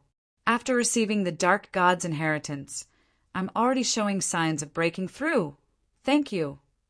Hearing this, Lin was also overjoyed. Why are you being so polite with me? We're partners. Congratulations. When you break through to spirit nurturing final stage, our team will be able to relax even more. Now that Xiao Chou had donned the black crystal armor, he appeared even more domineering and mighty. Hearing Lin's words, however, he was so touched that he turned his head away, tears welling up in his bulb-like eyes. And Lin suddenly thought of something and asked, "Oh, right, Xiao Chou, how do you think humans should cultivate after they materialize a beast core?" Xiao Chou was slightly taken aback. How can humans materialize a beast core? That's not the point. The point is, how do they cultivate after they materialize a beast core? And Lin asked seriously. Xiao Chou scratched the monkey fur on his head and said hesitantly, "Then we'll cultivate according to the cultivation method of us spirit beasts." But humans who materialize a beast core shouldn't be called humans anymore. They should be called spirit beasts. Hearing this, and Lin felt his liver ache. Spirit beast and Lin, huh? Xiao Chou continued. The cultivation method of us spirit beasts is different from that of humans. We mainly focus on tempering our beast core, tempering our body, and comprehending our spirit. Tempering our beast core is to absorb the vital energy of heaven and earth every day and allow the vital energy to circulate through our body. This is to continuously temper the beast core in our jade temple. Tempering our beast core is to continuously strengthen our body through daily training, battle, or ingestion of natural treasures, spirit pills, and miraculous medicines. Comprehending our spirit is to comprehend nature, experience the sentience of all things, explore our own consciousness, and comprehend our own domain. However, this is usually something that only spirit-nurturing, final stage cultivators can do. Hearing Xiao Chou's words, and Lin nodded in agreement. Cultivation for spirit beasts seemed to be much easier than cultivation for humans. However, this was to be expected. Because spirit beasts were usually active in the deep mountains, they didn't have a systematic cultivation method to begin with. They could only rely on their own comprehension to cultivate, so their method of progression was very different from that of humans. If it was tempering his beast core, and Lin could start now. If it was tempering his beast core, why would filthy rich and need to worry about not having natural treasures? As for comprehending his beast core, it's too far away, so let's not think about it for now. Hearing Xiao Chou's words, and Lin understood the direction of his cultivation, and he felt a little less perplexed. So what if you're in Lin? As long as you're awesome, that's fine. Chapter 133. And Lin and the others returned to Ding and city on foot, which took them 5 days. After receiving the inheritances, everyone's strength increased explosively. Along the way, they constantly adapted to and developed the power of their bloodlines. To be honest, the bloodline inheritances that Bai Ling chose for everyone were all very compatible with their own martial Dao.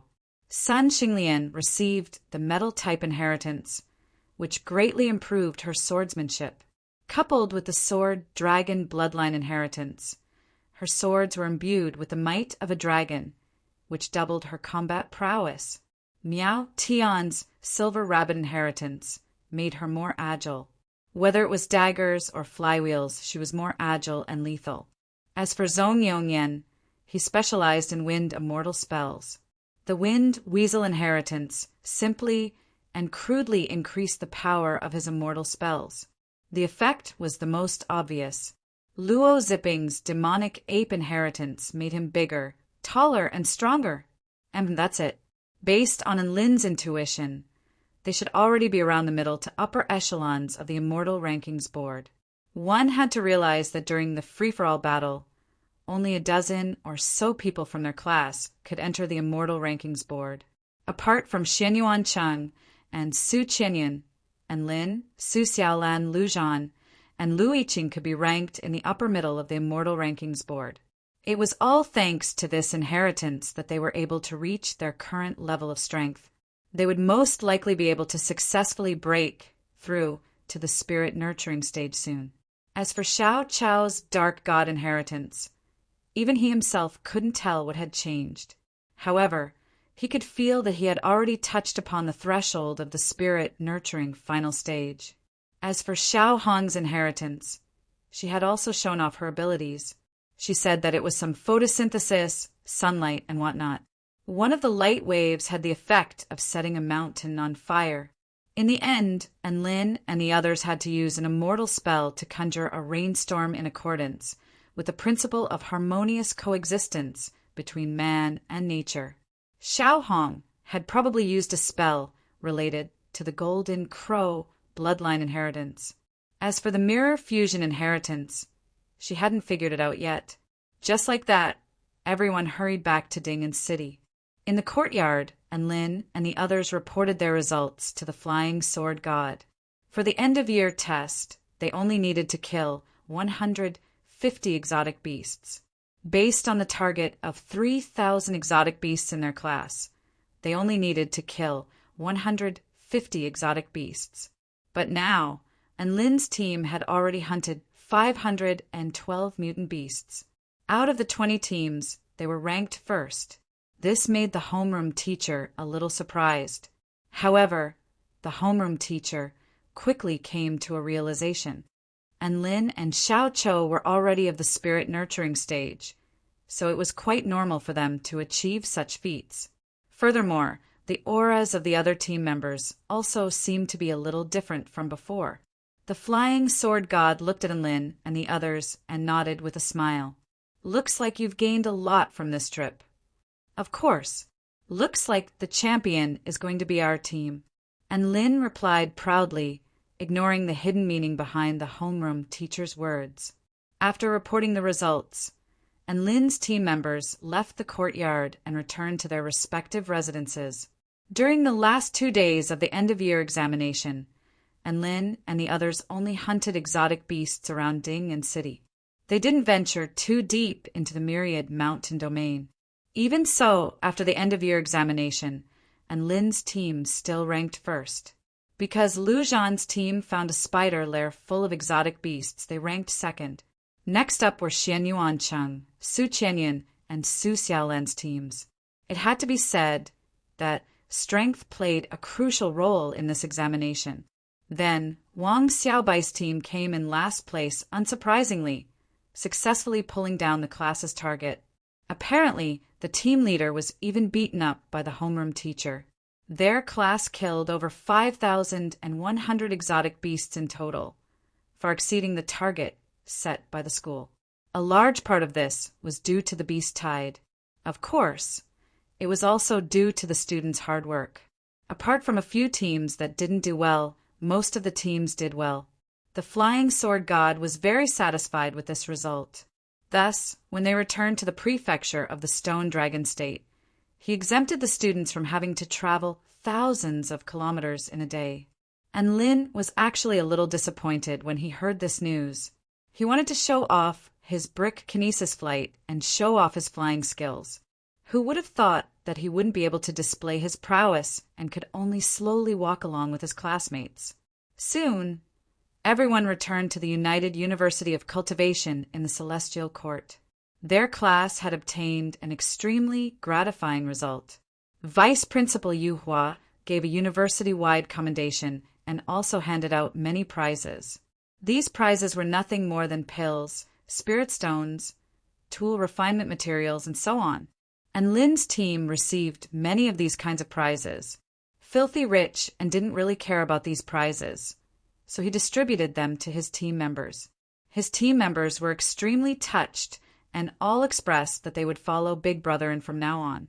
What was worth mentioning was that the 4th-year class also received a university-wide commendation. Apparently, during a battle against the Blood Tribe in the Dark Marshlands, a dozen or so students from their class encountered a desperate situation. During that battle, Wang Xuanzhan broke through to the Soul Formation stage and slew 2 blood gods in one fell swoop. The Blood Tribe army was forced into retreat, and the situation was reversed. This feat made him famous once again in the Celestial Court, and he became a legend among the students. Once the new semester ended, the 5th-year students would begin to leave the university. A portion of the students would choose to remain in the Celestial Court. Of course, there were also a portion of students who would choose to return to their families or sections. The university never interfered with these choices. The Current and Lin didn't need to think too far into the future. The only thing on his mind right now was that he was about to become a senior and that there were beautiful female students about to enter the university. Just thinking about it made him excited. Xiao Cho also snuck into the university with Enlin. He transformed into a small monkey that was about the size of his palm, even though he was still very ugly in his monkey form. His bulb-like eyes, upturned nostrils, crooked mouth, and freckles had already become his trademark. No matter how he transformed, he couldn't change these characteristics. The only good thing about him was that after his body became smaller, his face also became smaller. Thus, he was no longer a frighteningly ugly clown. Instead, he was an adorably ugly clown. When Xiao Cho was bored, he would lie on Enlin's shoulder and rest. Of course, most of the time, he would go to Full Moon Mountain to cultivate alone. The vital energy at Xiaoxian United University was much denser than that of the mountain of fruits and flowers, so he liked it here very much.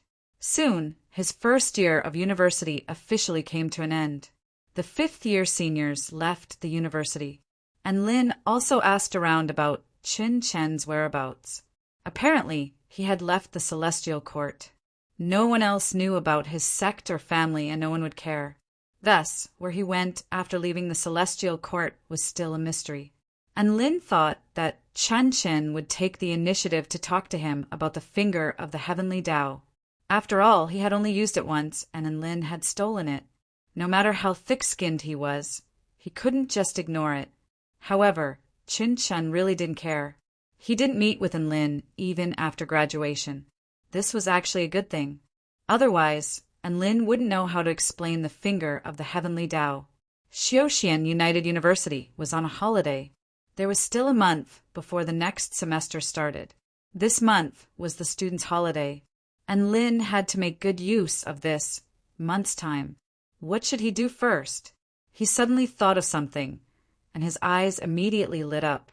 Let's go to Do Shui Palace. Chapter 134. To the west of the floating continent, there was a tall and majestic building called the Do Shui Palace. It had 9 white stone pillars supporting the roof, and it looked like a palace that symbolized the majesty of the emperor. The Do Shui Palace was a temporary residence of the heavenly lord of Tao and virtue. It wasn't under the jurisdiction of the Celestial Court, but it was responsible for the pill refinement business of the Celestial Court. Most of the immortals of the Celestial Court would go to the Do Shui Palace if they wanted pills. The person in charge of pill refinement was the heavenly lord of Tao and virtue's first disciple, the enlightened Yi Shi. His pill refinement skills were among the best in the Celestial Court. Not only were his pills of high quality, but they were also highly efficient. And Lin flew through the air on his brick with a navigation map in his hand. Xiao Cho was sitting obediently on his shoulder. Soon he saw the majestic palace. Holy *T, such a huge palace? He was a little astonished. The palace was at least a few hundred meters tall. At first glance, it looked like a towering mountain in front of him. In front of the Do Shui Palace, there were white lotuses blooming all over the ground. A cool breeze blew gently, bringing with it a faint medicinal fragrance that made people feel refreshed. And Lin landed at the entrance of the Do Shui Palace. There were 2 armored heavenly soldiers standing guard there. "Stop! Please show me your identity," one of the heavenly soldiers said. And Lin stopped in his tracks. He was slightly taken aback. Show me my identity? What identity did he have? Was he a student? After thinking for a moment, he took out his Xiaoxian United University student identification card. It was a wooden badge. The heavenly soldiers stepped aside upon seeing the wooden badge, and Lin put away the wooden badge. He didn't think that he would be able to use his student identification card here. After entering the Do Shui Palace, he was greeted by the sight of many Taoist priests in Taoist robes busily filling medicinal ingredients. As far as the eye could see, the entire floor was filled with medicine cabinets. They were so densely packed that it was hard to count how many heavenly treasures were stored here. "Hello, fellow Taoist. May I ask if you're here to find someone to refine medicine into? At this moment, a young Taoist with delicate features came to Enlin's side and asked. Enlin immediately nodded. Yes, I want to find someone to help me refine an immortal pill. An immortal pill? The little Taoist priest was astonished. Then we'll have to ask Senior Yi-Shi to refine it for us. Please come with me. And Lin followed the little Taoist to a wooden plank. The wooden board suddenly began to move upwards, arriving at the second floor. At first glance, it was still densely packed with medicine cabinets. The wooden plank continued to move upwards. The third floor, the fourth floor, they were all filled with medicine cabinets. And Lin felt that the Do Shui Palace was a huge treasure vault. There were countless natural treasures on every floor, and the total amount of these medicinal herbs was terrifying. The wooden board stopped moving on the 19th floor, and Lin followed the young Taoist to a refining room facing east. Senior Yi-Shi, there's a customer who wishes to refine an immortal pill for you. The little Taoist priest bowed respectfully. Tell him to wait for a while. I'll finish refining this pill first, a lazy voice sounded. And Lin looked toward the refining room and saw a fatty with bushy eyebrows and big eyes gnawing on an apple in one hand while waving his other hand in the air. Purple flames rose in front of him, and countless medicinal herbs were mixed and refined in the air. My God, pill refinement can be done with one hand? And Lin was a little shocked. He had learned about pill refinement in school, and he knew that the most important aspect of pill refinement was that one's body and mind had to be as one without any distractions. However, this person was eating an apple while refining a pill. Furthermore, he wasn't even using a pill refinement furnace. Wasn't this a little too casual? You're the person who wants to refine the pill. She looked at Enlin as he nibbled on the apple, one hand still waving in the air. And Lin was shocked. Big brother, don't you need to look at me when you refine the pill? F*ck, so be it if he could multitask, but now he didn't even bother to look at what the medicinal herbs in the air had become. Would pills refined this way really not kill people? Oh, don't worry, I'm really good at it. As if he knew what Enlin was worried about, Ishi offered words of consolation. Condense the pill. Ishi made a grabbing motion in the air, and the medicinal herbs that were being roasted by the purple flames in the air suddenly began to spin. A dazzling light burst forth, and the crisp cry of a bird reverberated throughout the entire space. Whoosh! A translucent, snow-white pill flew into Ishi's hand.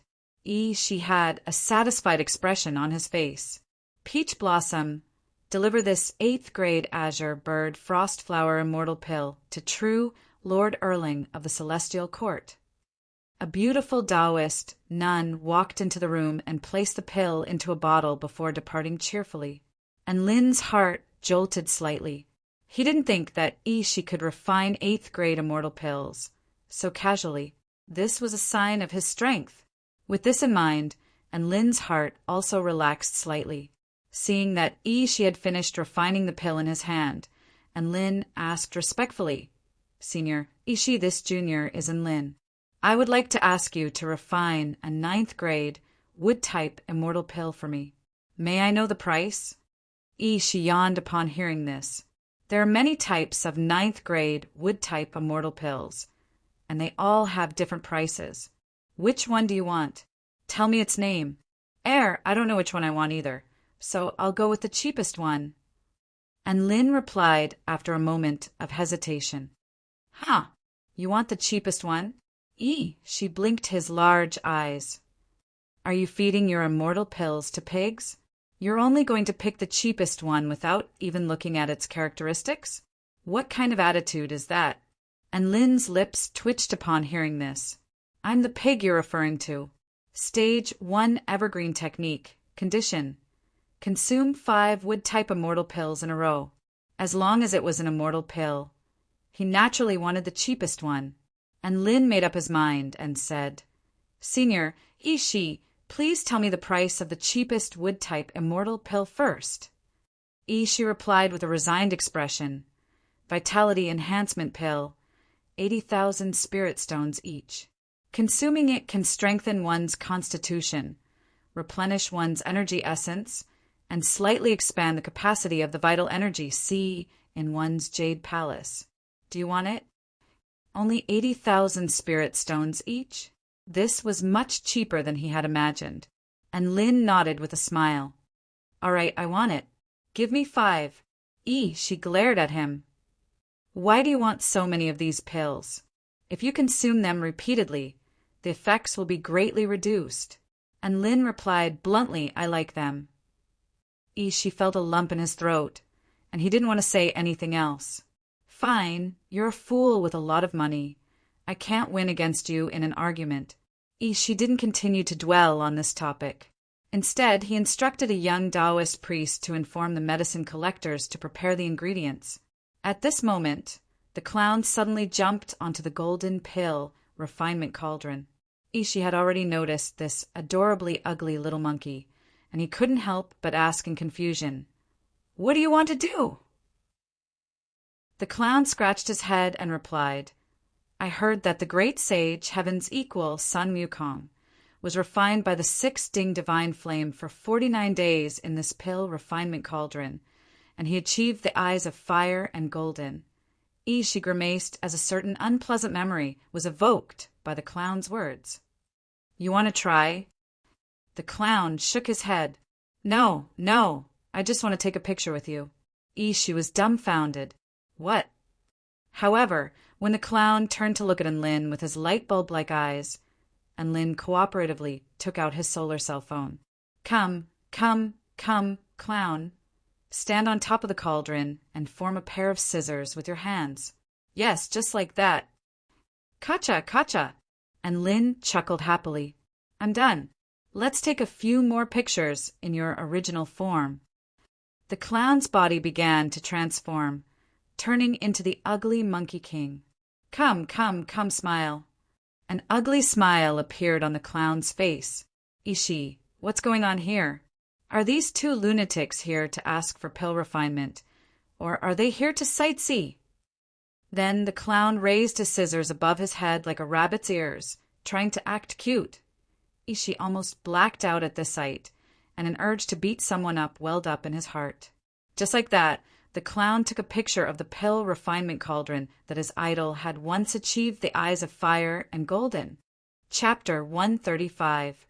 If it weren't for the fact that he still had to refine 5 immortal pills for Enlin, Ishi would have smacked these 2 idiots flying with a broom. The young Taoist priest returned with the herbs. His storage ring flashed, and all sorts of rare and precious herbs piled up on the ground like a small mountain, exuding extremely powerful spiritual energy fluctuations. Ishi only wanted to send these 2 Buddhas away as soon as possible. So he waved his sleeve, and all of the herbs began to float in the air. Immediately afterward, he opened his mouth, and a purple flame rose up in the air, enveloping all of the herbs within it. From the looks of it, he was planning to refine 5 immortal pills at once. And Lin's eyes widened as he stared at this scene. Once a grandmaster made his move, he would immediately know if he was good or not. Being able to see she refine 5 immortal pills at once was definitely an extremely rare opportunity. He wasn't going to miss out on such a great opportunity to learn. Ishi began to refine pills. He waved his arms and legs as if he were dancing, and the herbs in the air also began to dance.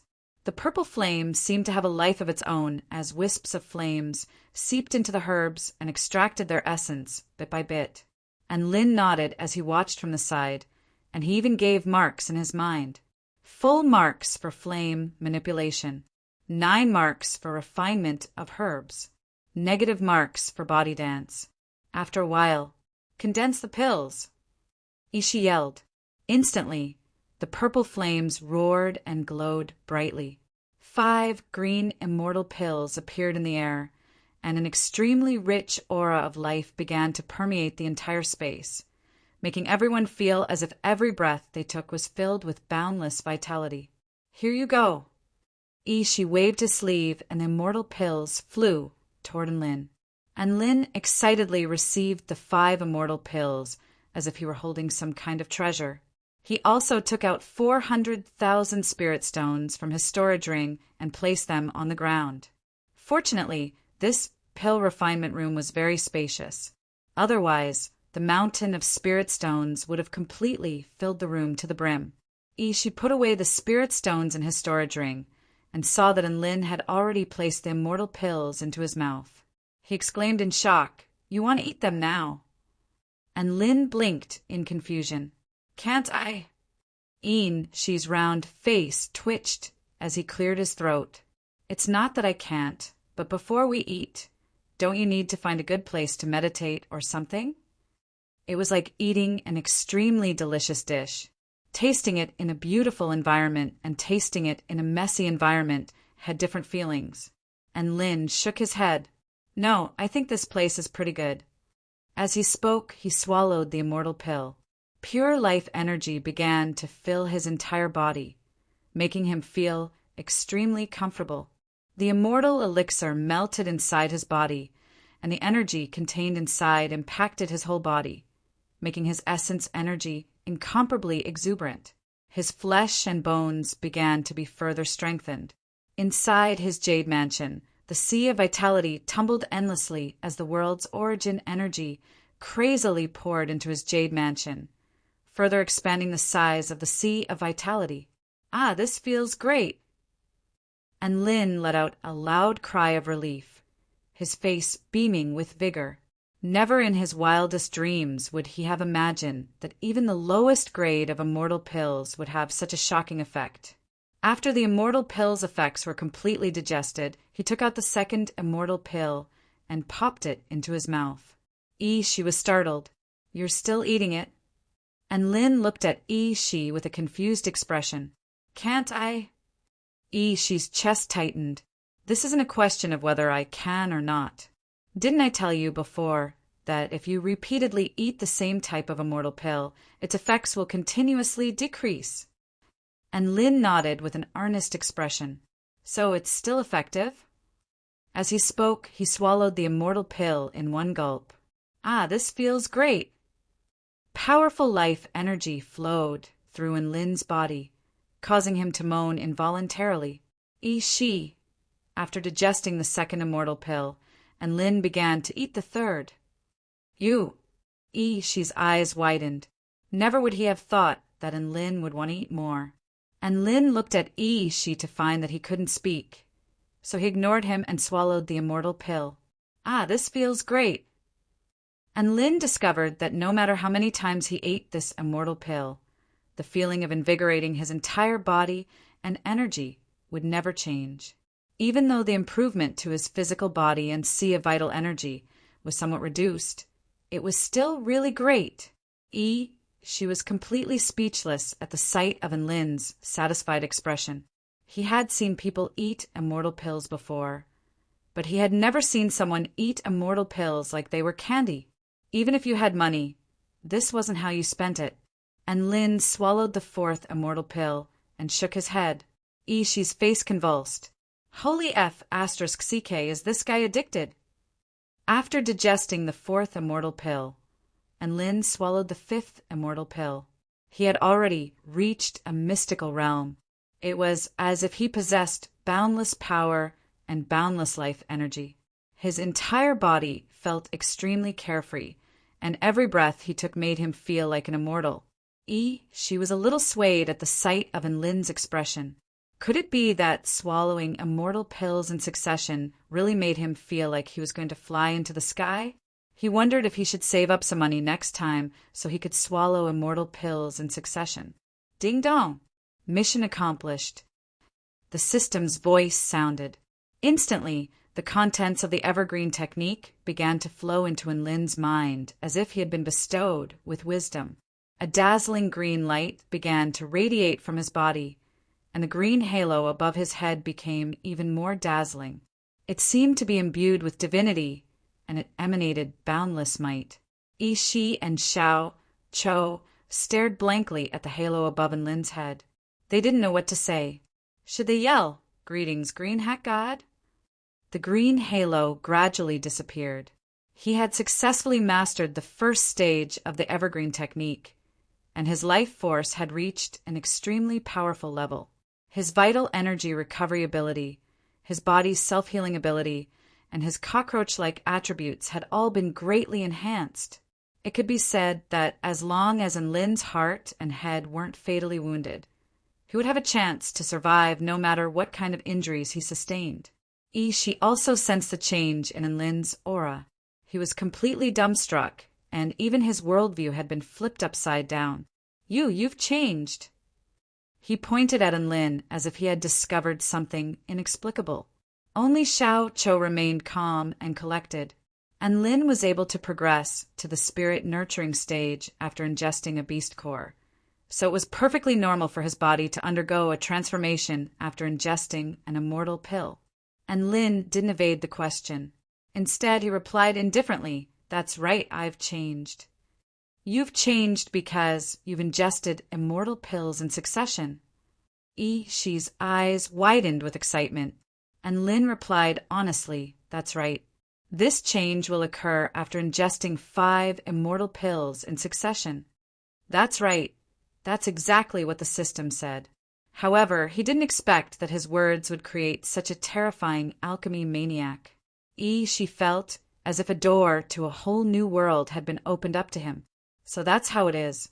This is a realm that very few people have set foot in. I understand now. Quantitative change leads to qualitative change. As long as there's enough of something, it will evolve in quality. She laughed heartily. His eyes were filled with gratitude as he looked at Lin. And Lin had given him far too much inspiration. This kindness was like giving him a new lease on life. Chapter 136. And Lin successfully learned the evergreen technique. His system's missions were refreshed once again, and a new mission had appeared. In terms of cultivation methods, the metal-type cultivation method was updated. Stage 1 Divine Weapon Origin Energy. Condition: successfully nurture a weapon spirit. Nurturing a weapon spirit was an extremely mysterious mission. It could be said to be difficult, but it could also be said to be easy. And Lin had a pseudo-immortal weapon, the evil-slaying sword. There was no problem with the material, but nurturing a weapon spirit was a matter of fate. For example, sometimes a weapon and its master could nurture a spirit after spending so much time together. Or, when fighting against a powerful enemy, it could suddenly connect with the weapon and nurture a spirit of its own. Or it could be stained with blood and nurture a bloodthirsty spirit.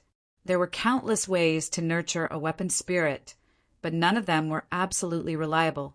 It all depended on fate and couldn't be rushed. Therefore, he turned his attention to another interface of the system. Techniques. That's right, his techniques were finally updated, and 2 at once. Intermediate rank god of war technique. Origin energy of the netherworld. Condition: defeat a sinister devil and absorb its energy. And Lin's heart tightened when he saw the word sinister devil. The sinister devils mentioned here weren't humans or any other species. They were a special species that often appeared in the outer regions of the Tai Chu continent. They were twisted demonic creatures that contained boundless negative emotions. Ordinary people would not be able to defeat it. Once they got close to it, their minds would be taken away and they would be reduced to a walking corpse.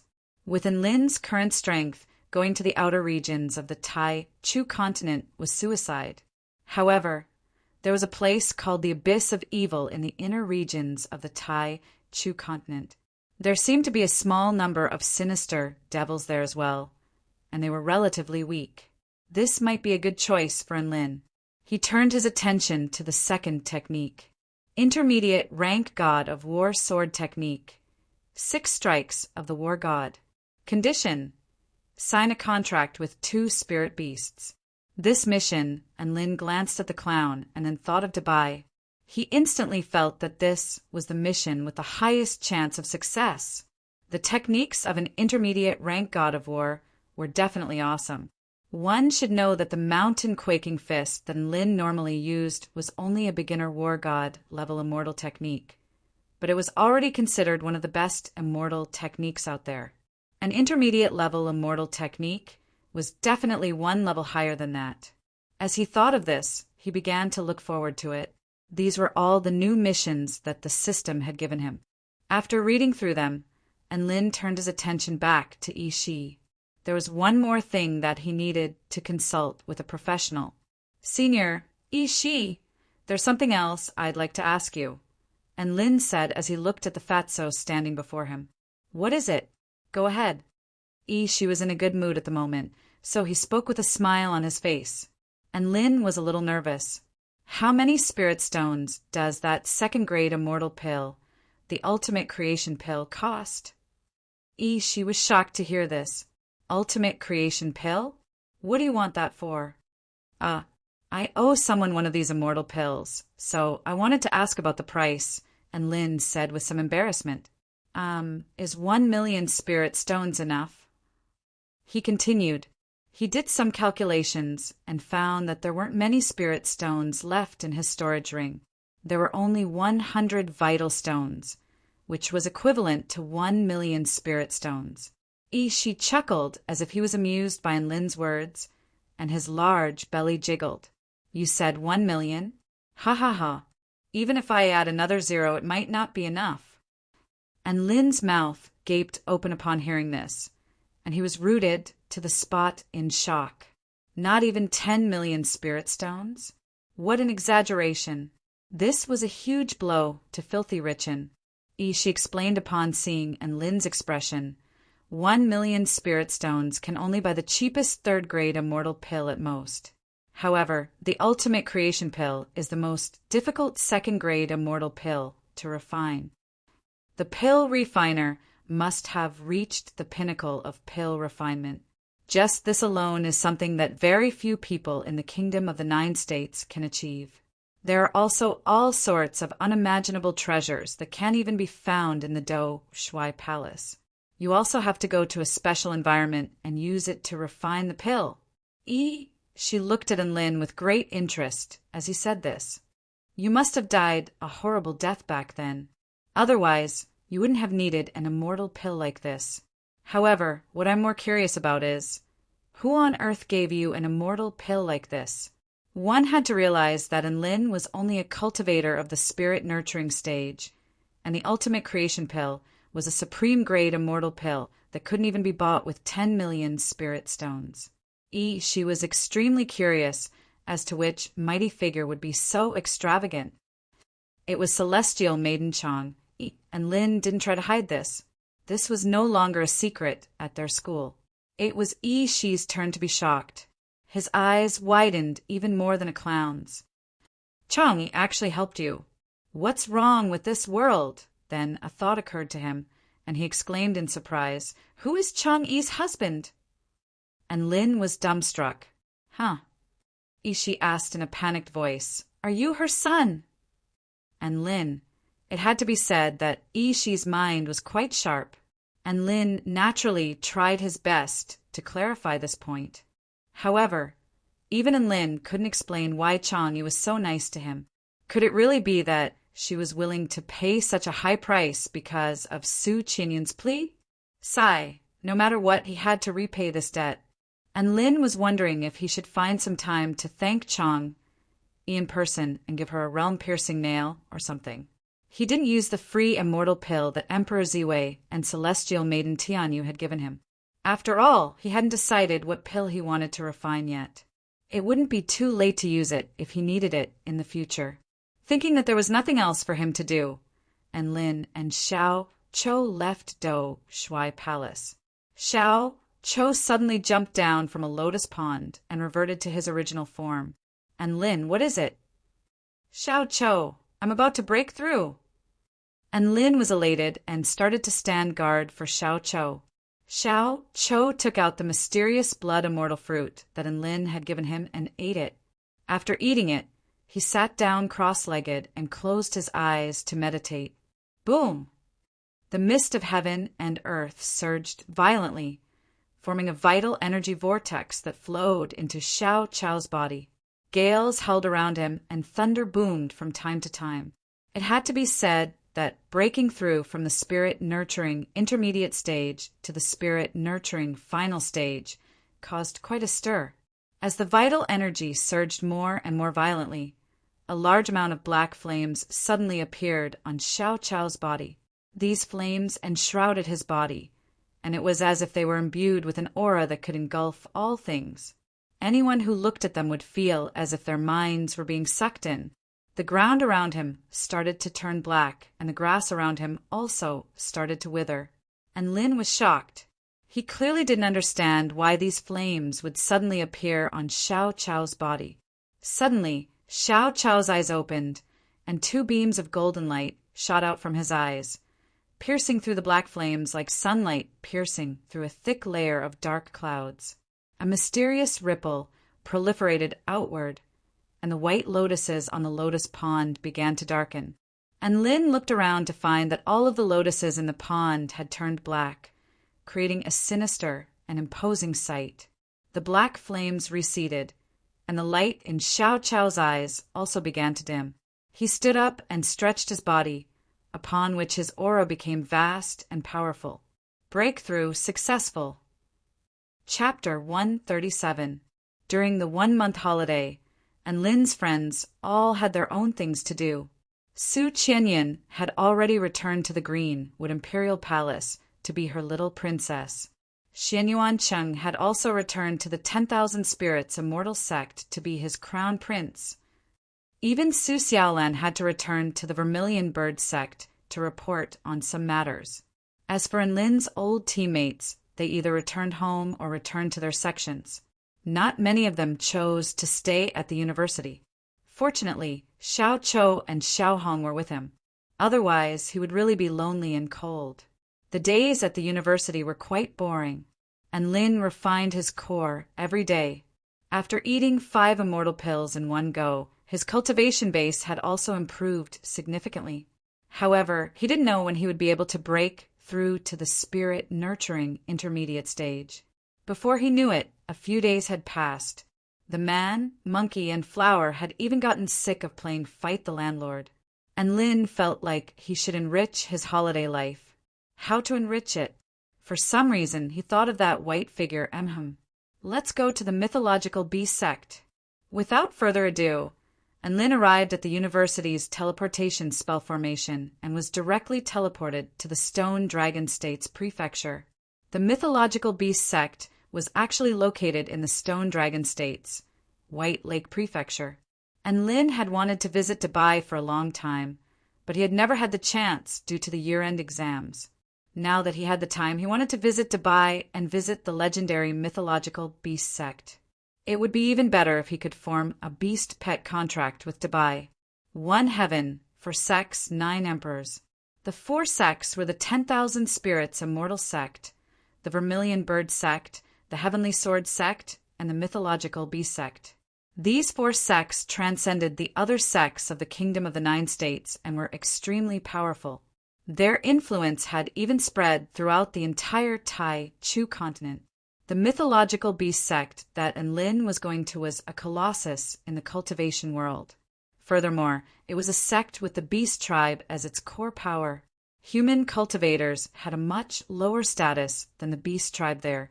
They could only serve as internal affairs managers or poop scoopers. The mythological beast sect was situated atop an immortal mountain. The scenery here was picturesque and beautiful, making it a great place for vacation. And Lin followed the coordinates on the map and arrived at the entrance of the mythological beast sect. On both sides of the gate were huge stone tortoises. These stone tortoises were extremely lifelike, and their eyes were extremely lifelike. They carried a disdainful gaze, and Lin looked into its eyes and felt a sense of inferiority from the bottom of his heart. There were 2 human guards at the gate. When they saw Lin approaching on his brick, they remained expressionless. "What are you doing here?" one of the guards asked. And Lin wanted to say that he was looking for Dubai, but he suddenly thought that it might still be receiving the inheritance, so it wasn't convenient to receive him, so he changed his mind and said, "I'm looking for Zhao Huayin." The guard nodded, picked up the sound transmission talisman, walked to the other side and said a few words. Soon, a young man ran over in a hurry. "Hi, and Lin, long time no see." Zhao Huayin greeted him with a smile, and Lin saw that Zhao Huayin seemed to be in good spirits, and waved excitedly. "Huh, who's that monkey on your shoulder?" Zhao Huayin looked at the adorably ugly monkey with a curious expression. "His name is Xiao Chou, he's my brother." And Lin pointed at the monkey and said, "Oh, nice to meet you, Xiao Chou." Zhao Huayin shook hands with Xiao Chou enthusiastically. He didn't think that it was strange for Lin and an ugly monkey to call each other brother. He behaved very naturally, and this gave Xiao Chou a very good first impression of the sect.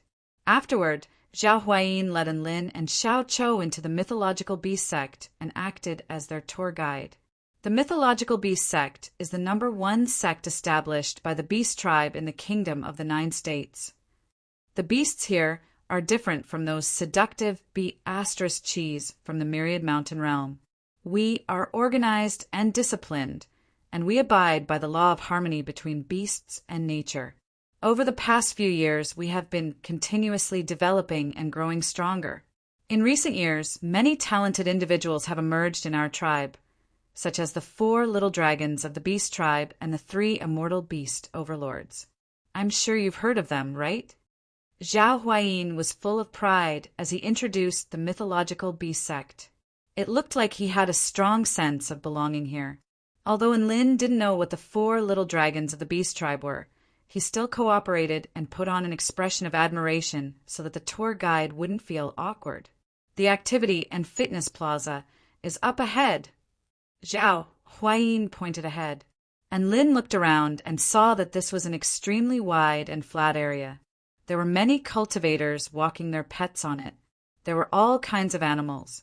The smaller ones were mice, puppies, and kittens. The bigger ones were crocodiles, elephants, lions, and tigers. There were also some animals that he didn't understand at all.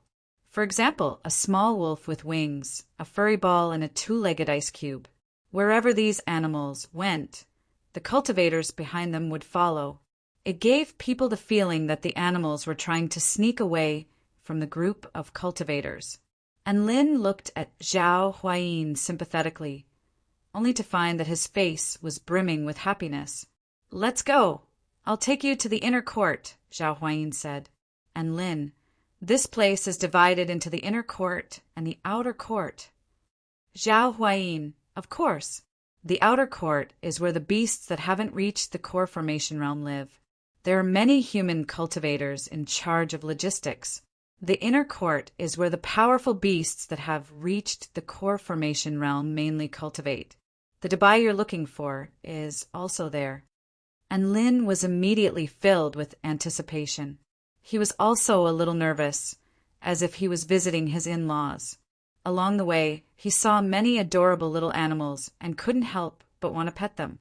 However, almost all of these little animals looked at Lin with disdain in their eyes, and Lin couldn't help but feel a little hurt. "Don't mind it, these little animals are all afraid of strangers, that's how they are." Zhao Huayin consoled the depressed Lin. "Wait, why is Dubai so afraid of strangers? Why is he asking to be my beast pet?" And Lin was confused. Zhao Huayin felt like a sword had been stabbed in the heart when he heard this. Now it was his turn to be depressed. After passing by a clear stream, another gate appeared in front of them. This time, there were no human cultivators guarding the gate. Instead, there were 2 muscular tigers. They exuded an extremely powerful aura, indicating that they had already reached the spirit nurturing stage. And Lin clicked his tongue in wonder. As expected of the mythological beast sect, they were the kings of beasts in the Myriad Mountain realm. Yet here, they were guarding tigers. Another question arose in his mind. Didn't they say that 2 tigers couldn't share a mountain? How come 2 tigers could share a gate here? This wasn't the animal world at all. And Lin followed behind Zhao Huayin, his mind filled with all sorts of thoughts. Just as he was following behind Zhao Huayin, a huge white dog walked toward them, and Lin thought it was Dubai and was overjoyed. However, upon closer inspection, he discovered that it was completely different from Dubai. The huge dog in front of them had fur that was as beautiful as Dubai's, but it was a little more slender, and its face was also more gentle and beautiful. It was completely different from Dubai's adorable and mighty appearance. The huge, white dog stopped in its tracks when it saw Lin and the others. A feminine voice sounded from its mouth. "Zhao Huayin, who's that next to you?" Zhao Huayin lost his composure when he saw this huge dog, and he became nervous. In the end, he seemed to be unable to resist the scorching gaze of the huge dog, and he stammered, "He's that Lin." "What? You're Lin?" The huge white dog's fur stood on end upon hearing this, and it glared at Lin, and Lin shuddered. Killing intent. Chapter 138. And Lin felt like the huge dog's killing intent was directed at him. He was a little dumbstruck, as he clearly didn't understand why this huge dog was so hostile toward him. This was his first time here, and he didn't manage to steal the dog's bones. Thankfully, the huge dog's killing intent quickly receded, but its eyes were still filled with hostility. "What are you doing here?" This was clearly directed at Lin, and Lin didn't hide anything. "I'm here to see Dubai." The huge dog grinned. It looked quite beautiful, and its tail was slightly raised. F***CK off. And Lin, did this dog eat gunpowder? Why was it so rude? Zhao Huayin inched closer to Lin with a slightly embarrassed expression. "This dog's name is Qinghua, and she's Dubai's childhood sweetheart." And Lin faltered upon hearing this. "So what?" Zhao Huayin spoke again. "Most importantly, she likes Dubai." And Lin, he finally understood why Qinghua was hostile toward him. And Lin looked at Qinghua with a sincere expression. "Qinghua, don't worry, I won't steal your man. After all, our races and genders are different, so it's impossible for me and Dubai to be together." Zhao Huayin face-bombed. What was going on in Lin's brain? Why did she think of stealing a man? Qinghua clearly didn't want her beloved Dubai to become a human's beast pet, which was why she was hostile toward him. Boom! Terrifying energy fluctuations proliferated from Qinghua's body. She roared with rage. Why would Dubai want to become a beast pet of such a stupid human? "No, I have to put an end to this today." Woof woof. A layer of golden light suddenly enveloped Qinghua's body, and she pounced toward Lin at an extremely fast speed. "Stop, woof!" A familiar voice sounded, and Lin raised his head and saw Dubai flying over on a seven-colored, auspicious cloud like a peerless hero. The strong wind pressure hit Qinghua like a cannonball. Qinghua's body was hit by the wind pressure and fell to the ground, creating a huge crater. Amidst the smoke and dust, Dubai landed and stood in front of Lin. He said angrily, "Why did you hit my master?" Woof! When Lin heard Dubai take the initiative to call him master, he was very touched. He really wanted to give Dubai's furry body a hug that he hadn't had in a long time, but he was afraid that Qinghua would get jealous, so he could only hold back. Qinghua crawled out of the huge pit. He looked a little disheveled, but he wasn't injured. She looked at Dubai. Woof Woof's big eyes were filled with tears, and her voice trembled. "You hit me?" Dubai frowned. "You were the one who attacked first. I was just trying to stop you." Qinghua looked aggrieved. Tears fell from the corners of her eyes and wet the fluffy, white dog fur. "You actually hit me because of him!" Seeing Qinghua's appearance, Dubai pouted, but his aura weakened. "Don't be unreasonable. This is my choice."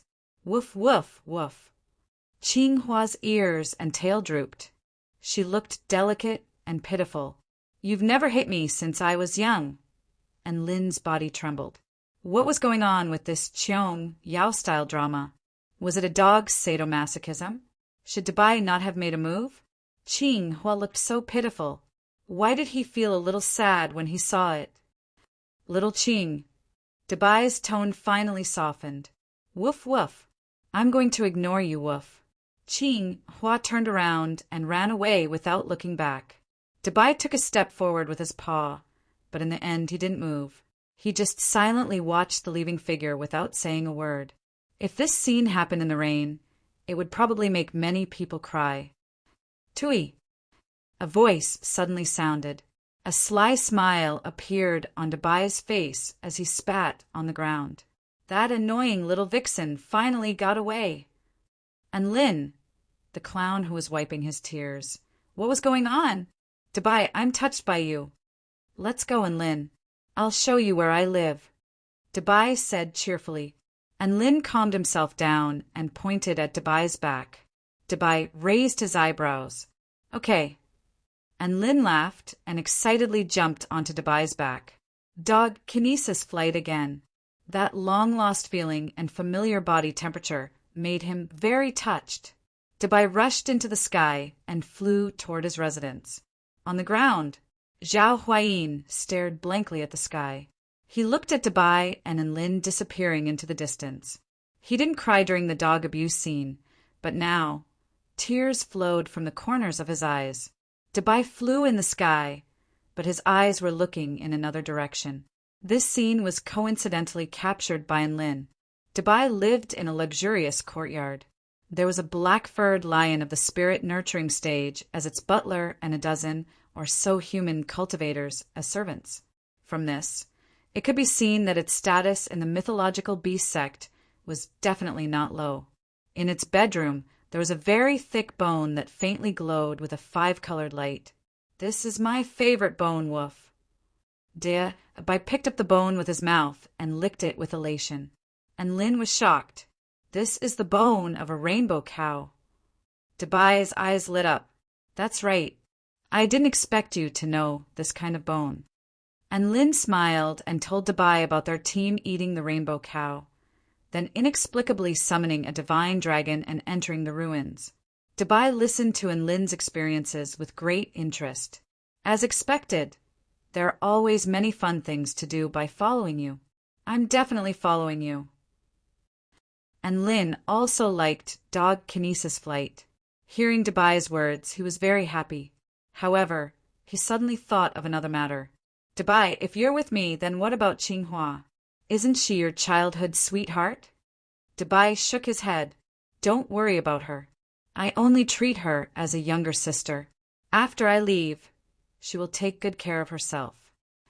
For the sake of Debai's future, and Lin felt that he couldn't make such a hasty decision. He said solemnly, if you do this, what will happen to your offspring? Will your parents allow it? Also, after following me, you might not meet such a beautiful dog. You have to be mentally prepared. When you feel lonely, don't come to me. Debai seemed to realize the seriousness of the problem. Seeing this, and Lin went straight to the point. Do you want to get on Qinghua? Get on Qinghua? Debai blushed and spat. I don't want to get on Qinghua. I only treat her as a younger sister. Hearing Debai's answer, and Lin roughly knew that Debai hadn't reached the age to reproduce. He breathed a sigh of relief in his heart. However, he still advised earnestly, even so, you can't treat her as a younger sister. Debai was stunned. Do you want me to marry her? I don't want to. Woof! And Lin shook his head and smiled. How could I want you to marry her? What I mean is, don't treat her as a younger sister. Treat her as a spare tire. What do you mean by a spare tire? Debai's face was a little confused, and Lin smiled mysteriously. A spare tire means a substitute wife. You don't have to explicitly express your relationship with her. However, you have to treat her better and be gentler. Think about it. After you leave the mythological beast sect, you and Qinghua will be in different worlds. This is the best time to test your relationship. If you get along as a brother and sister, she definitely won't be able to forget you as her older brother. She will think that you are still in love. She will have hope for you. This will delay her love life. However, if you are ambiguous with her, this will be a male-female relationship. Then she only has 2 choices.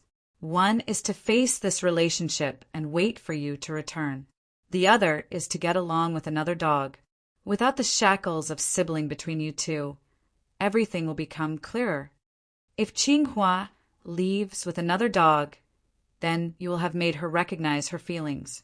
If Qinghua can always wait for you and never leave you, then you must marry her. Where else can you find such a good dog? After listening to Lin's analysis, Dabai's eyes lit up. Master, now that I think about it, what you said makes a lot of sense. And Lin smiled and caressed Dabai's head. Silly Dabai, it's just that this way you are the spare tire. Chapter 139. Dabai wagged his tail excitedly. He was very satisfied with this method that didn't delay Qinghua. He immediately asked, "Then what should I do next?"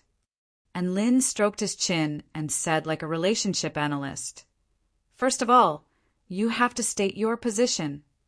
Dabai stuck out his tongue and pricked up his ears slightly, looking like he was all ears. And Lin said, "Didn't you always tell her that you only treat her as a sister?" Dabai nodded, and Lin said, "You go and tell her that you don't treat her as a sister anymore. You want to be friends with her. I'm sure she'll understand what you mean." Dabai nodded and then flew away. "Master, wait for me here." And Lin didn't expect Dabai to be so impatient. He flew back to Qinghua after leaving a sentence. He and the clown could only doze off and take out Little Red to photosynthesize. Dabai's inheritance in the mythological beast sect had actually ended. His clan learned the inheritance of the heavenly wolf, which was related to the blade claw and the Tao of wind. Now, as long as he dealt with the relationship with his childhood sweetheart and relatives, he could sign a contract with Lin. After about an hour, Dabai flew back again. "Is it done?" And Lin asked curiously. Dabai nodded with a complicated expression. "I really didn't expect that after I told her that we don't want to be siblings and that we want to be friends, she actually agreed to let me go with you. It's really hard to guess what a bitch is thinking. She also gave me this mystic dragon bone that often accompanies her. She said that when I miss her, I can take it out and lick it." Saying that, Dabai held a white bone in his mouth, as if telling Lin, "This is the bone." And Lin was a little surprised. He wasn't surprised that the bitch agreed to let Dabai leave, but that the bitch actually gave him a bone as a token of love. Indirect kiss? And Lin nodded, secretly. It had to be said that dogs nowadays were also very good at playing tricks. Dabai said happily, "Now, I just need to get past my parents and everything will be settled." And Lin was a little nervous. "Do I need to go there?"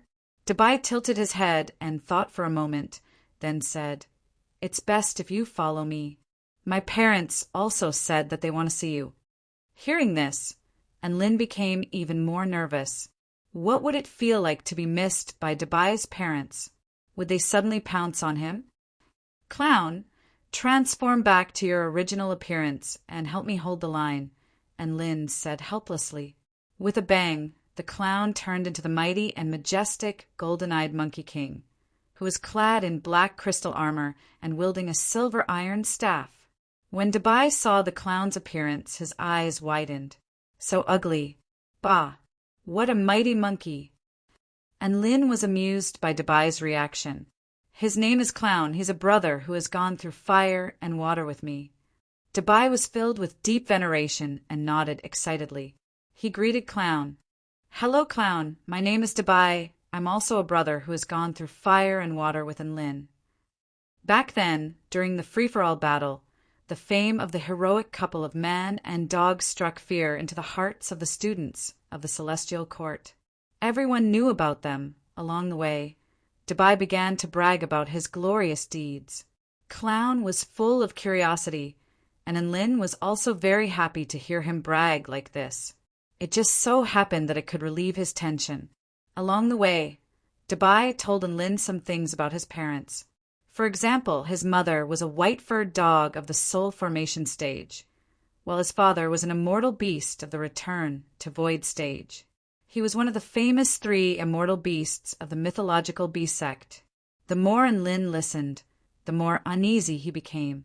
**T. Why is Dabai so powerful? Am I really going to let Dabai be my beast pet? His parents are an immortal beast and a soul beast. Such lofty existences Would they really agree to let their son become the beast pet of a cultivator of the spirit-nurturing stage? With this in mind, even Lin himself didn't believe that they would agree. His main concern now was, what if Debai's parents swallowed him whole if he didn't take good care of them? Clown's deterrent effect was also no longer effective. Apart from his looks that could scare Debai's parents, if they really fought, he probably wouldn't even be able to withstand a slap from his mother. Sigh. How depressing. And Lin felt like he was walking into hell. When they arrived at the address of Debai's parents, a butler came out to greet them. This butler was a pig that walked upright. The muscles all over his body bulged and seemed to contain extremely powerful energy. There was a stern expression on his face, and it was clear that he wasn't someone to be trifled with. And Lin was astonished and called him a bodybuilding pig in his mind. The bodybuilding pig was also surprised to see Clown, but he didn't say much. After learning that Debai wanted to see his parents, he silently led the way. In an ancient courtyard, 2 huge white-furred dogs were lying lazily on soft immortal grass cushions. "Dad, Mom, I'm here to see you, Woof." Debai walked in first and spoke, and Lin also walked in, feeling extremely nervous. Then he saw a huge white dog that was adorable and mighty, and a white dog that was slightly more slender and beautiful. F***ck. Why does it feel like they're copies of Debai and Qinghua? He originally thought that the dog with the title of Overlord's 3 immortal beasts would be a domineering giant dog that looked down on the world. However, when he looked at Debai and then at his father, and Lin was a little confused. If Debai's father ran over and called a master, and Lin would definitely foolishly think that he was Debai. This time he finally understood the racial barrier that Clown was talking about. It was really difficult to tell the difference between different races by looking at their faces. It was still easier to distinguish someone as ugly as Clown. Junior and Lin greet Senior by Xian and Senior Chun, and Lin bowed respectfully. Bai Xian and Chun were the names of Debai's parents. When they heard Lin's words, they finally perked up a little. They opened their half-closed eyes and examined Lin. When they looked at Clown, their eyes widened even more, and they seemed to suck in a breath of cold air. "Mother, what do you think?" Bai Xian inquired. "This human cultivator is quite handsome and pleasing to the eye, but isn't this monkey a little too ugly? Can Debai's heart take seeing this monkey every day?" Chun asked in a mellow voice. "I think Brother Monkey is very normal. It won't affect me anyway, Woof." Debai immediately retorted. After hearing Debai's words, Chun's expression became a little solemn. "Father, look, it's only been a few hours, and our child's eyes have already been blinded. This is way too unsafe." And Lin, Clown, transform! And Lin suddenly said.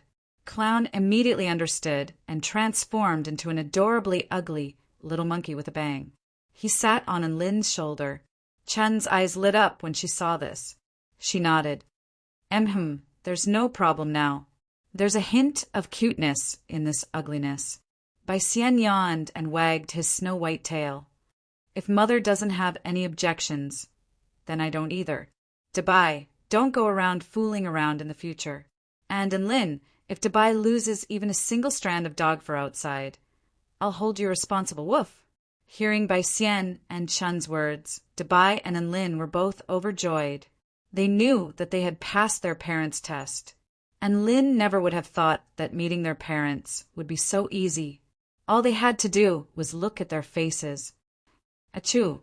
Debai was so excited that he sneezed. A strand of white dog fur slowly fell from his body in Lin.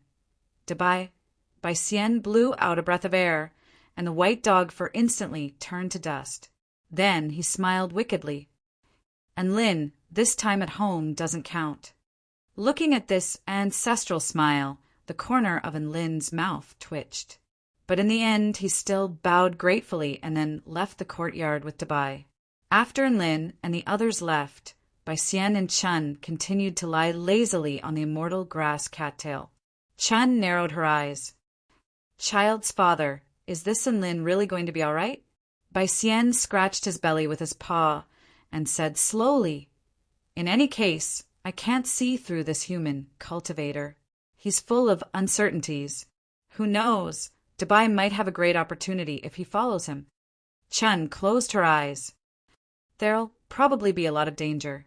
Bai Xian also closed his eyes. Isn't that normal? Which powerful beast doesn't experience some trials and tribulations? What kind of future can they have by staying at home all the time? All right, time to sleep. Chen didn't say anything. She was already snoring. It seemed like she had fallen asleep. Bai Xian was also snoring loudly, enjoying the leisurely afternoon. Chapter 140. Before leaving the mythological beast sect, Lin and Dubai went to meet up with Zhao Huayin again. Zhao Huayin had pretty much taken care of everything in the mythological beast sect. They would meet again at the start of the second year, so they waved goodbye after a brief conversation. There was no need to make things too emotional. And Lin rode on Dubai and arrived at the top of a hill. The sun shone brightly here, and a light breeze blew gently. It was a good place to take care of business. He made a hand seal and muttered something. Vital energy surged around him. He slid his finger across the air, and a drop of golden blood appeared on his fingertip. Then it dripped onto Dubai's forehead.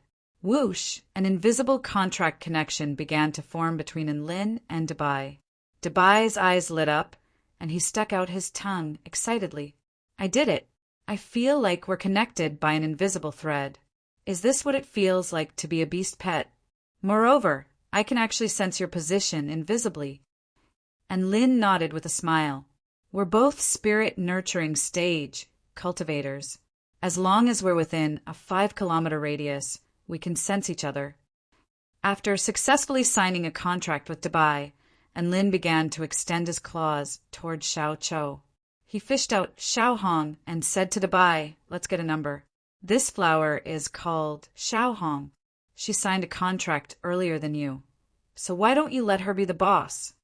Xiao Hong knew that Dubai had already signed a contract with Lin, so she waved her lush green leaves in greeting. Dubai didn't really care about the number. He asked curiously, "What about Xiao Chou? Is he number 2? Xiao Chou scratched his fur sheepishly. "I haven't signed a beast pet contract with Big Brother yet." And Lin patted Xiao Chou on his shoulder. "There's been too much going on recently. Xiao Chou and I haven't thought about this." Dubai chuckled. "Haha, then I'm number 2. Clown. Hurry up and sign a contract with Master. That way, your karma will be linked and your future will be limitless. If you don't follow Master, you'll regret it." And Lin wore a tranquil smile on his face, but he was praising in his heart, "Well done, Dubai. This assist. I don't even know how to praise you anymore." Dubai's thoughts were very simple. He just wanted to have a third brother so that he could be a second brother. The clown had a conflicted look on his face. He looked at Lin with his light bulb-like eyes and asked timidly, "But can I really do it?" The clown had learned quite a bit about Lin's legendary deeds during this period of time. Thus, he also understood that Lin would definitely become a great figure that soared through the 9 heavens in the future. Would such a great figure really accept him as a pet beast? Seeing the clown's lack of confidence and inferiority, Lin was also stunned.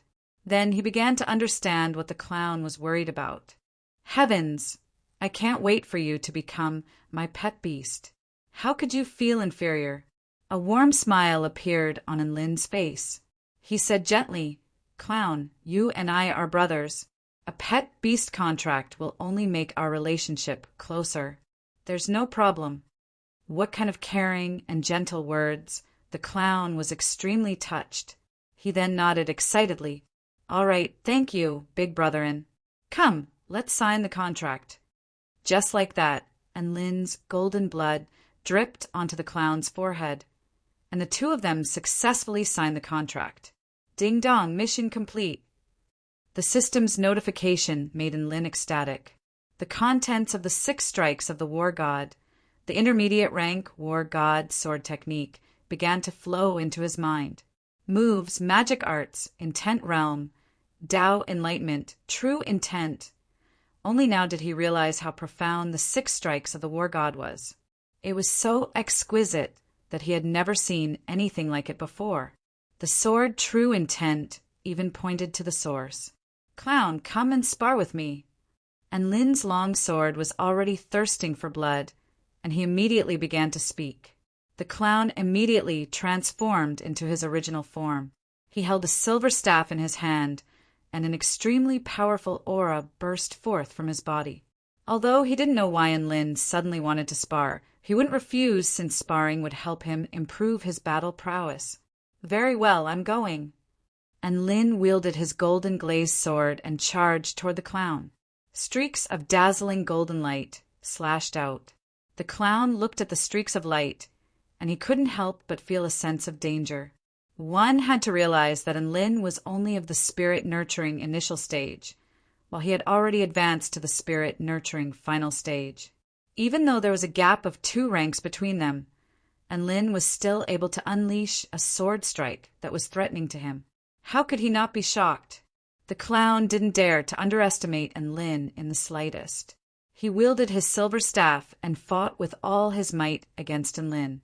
Boom, boom, boom. An explosive boom erupted from where the 2 of them fought. The ground within a radius of 100 feet cracked open, and debris flew into the air.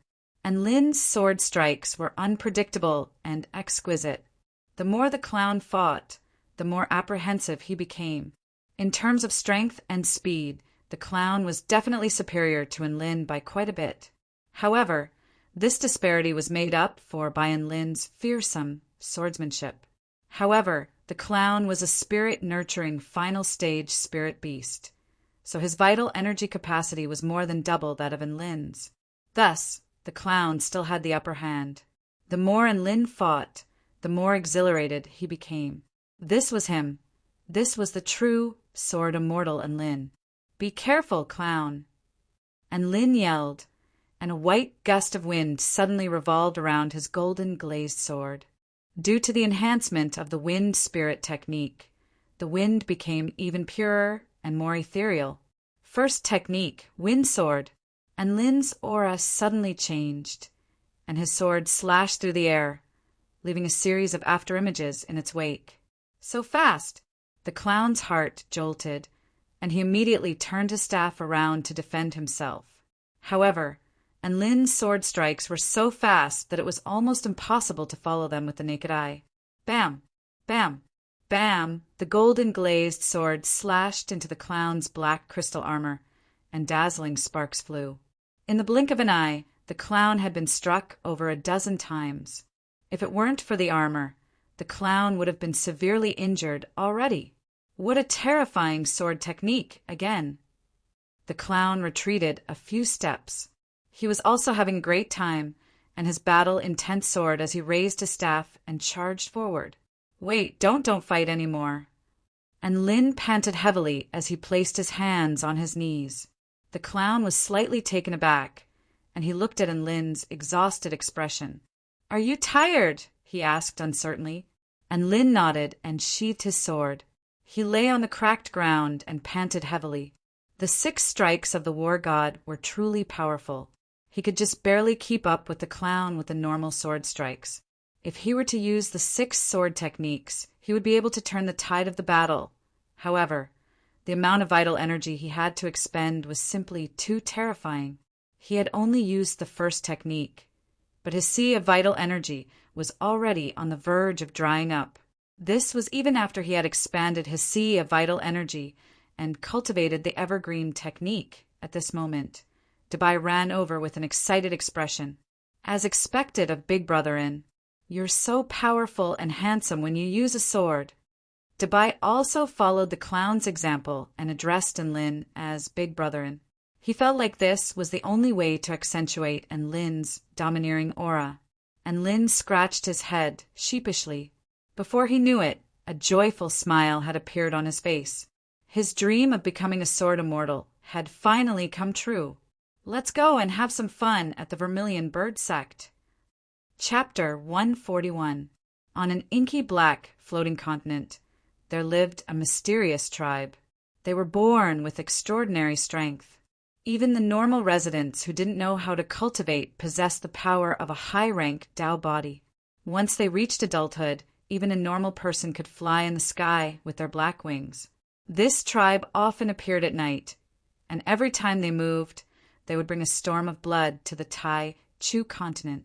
All living beings on the Tai Chu continent viewed this tribe as the demons of the night.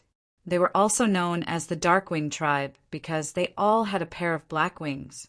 However, this tribe proclaimed themselves to be the messengers of the heavenly Tao, and everything they did was for the heavens.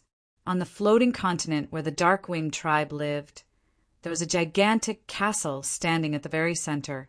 11 engravings hovered around the castle, exuding a vast divine light.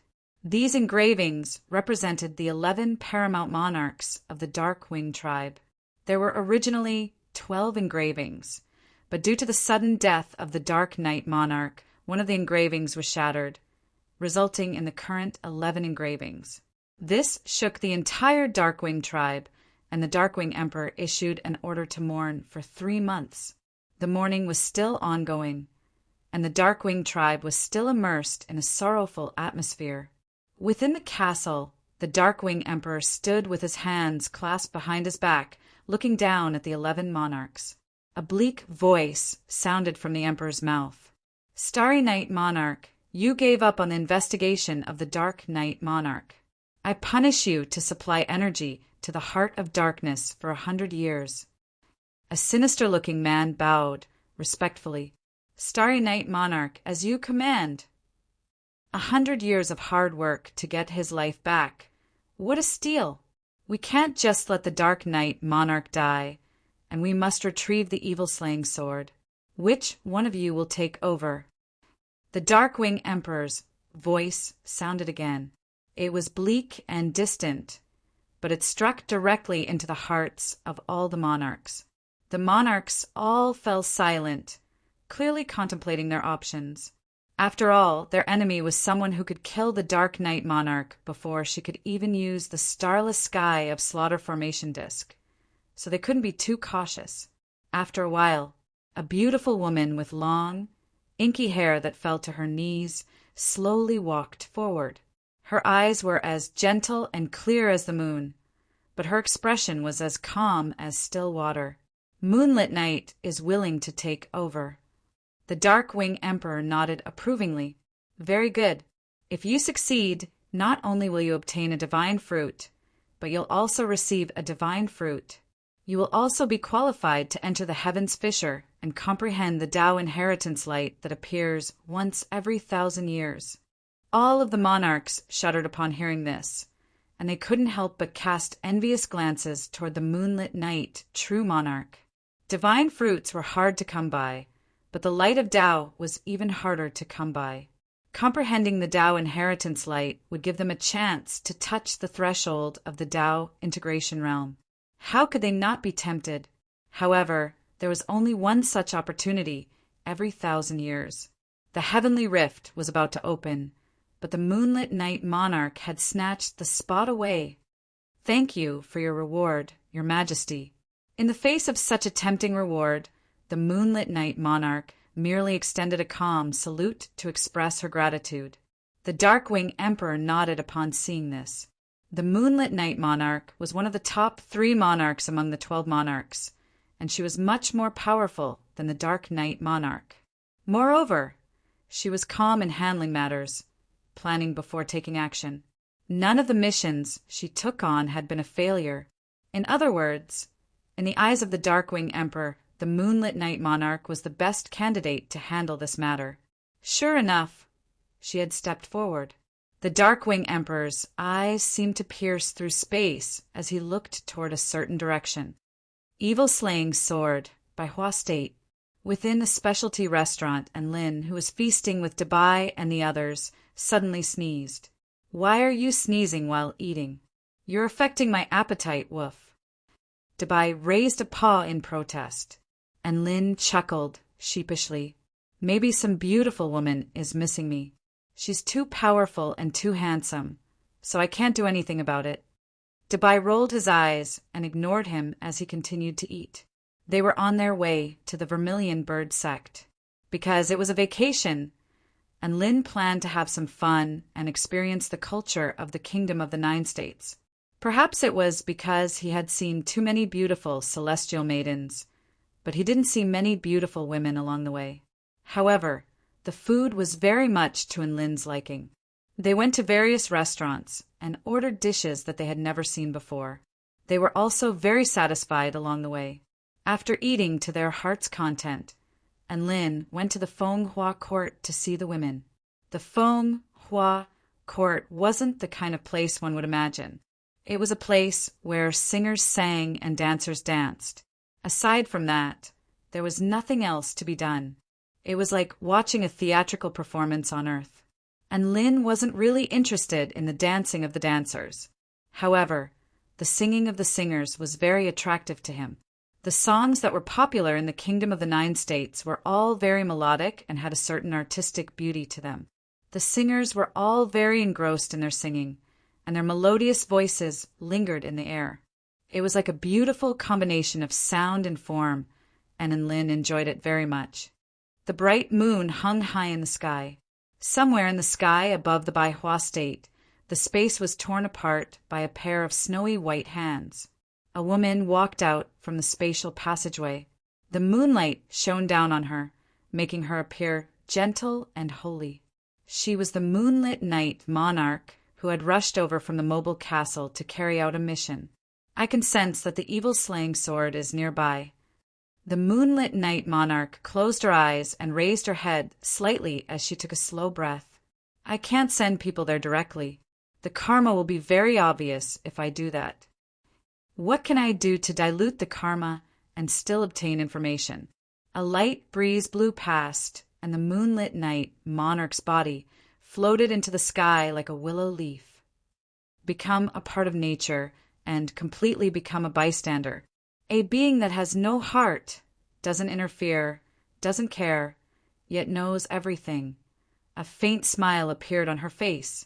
Her entire body was enshrouded by moonlight as she floated into the sky and transformed into a star. This star didn't twinkle. Its light was very much like the moonlight, gentle and watery. It was actually a small, round moon with a distinct silhouette. The moon was like the star, and the star was like the moon. Even though it had become a part of nature and had no heart, it still saw Lin. To put it more accurately, it didn't see Lin.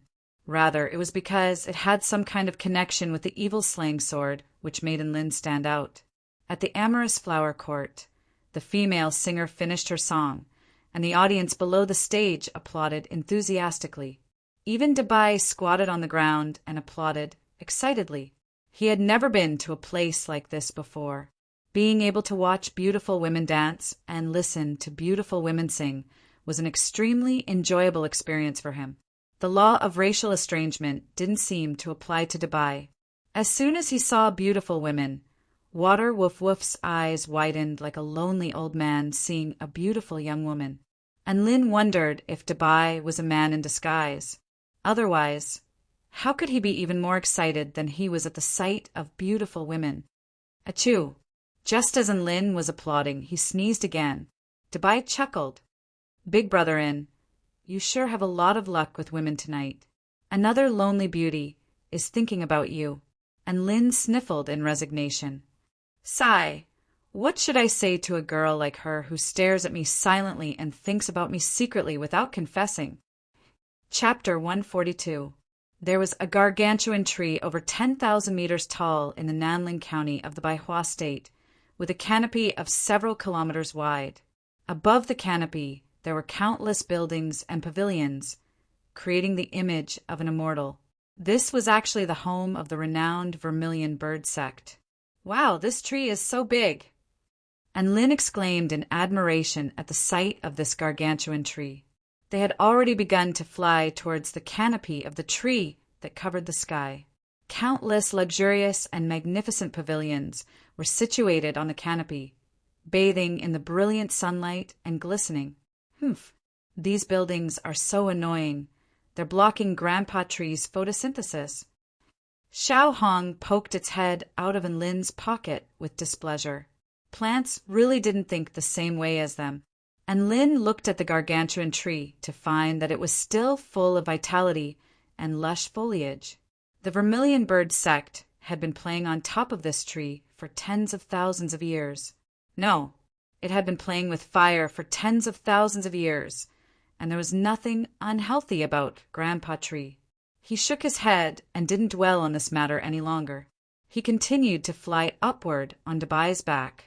2 vermilion pillars stood between the trees, with the image of a flaming phoenix in the middle. "Stop! What are you guys doing here?"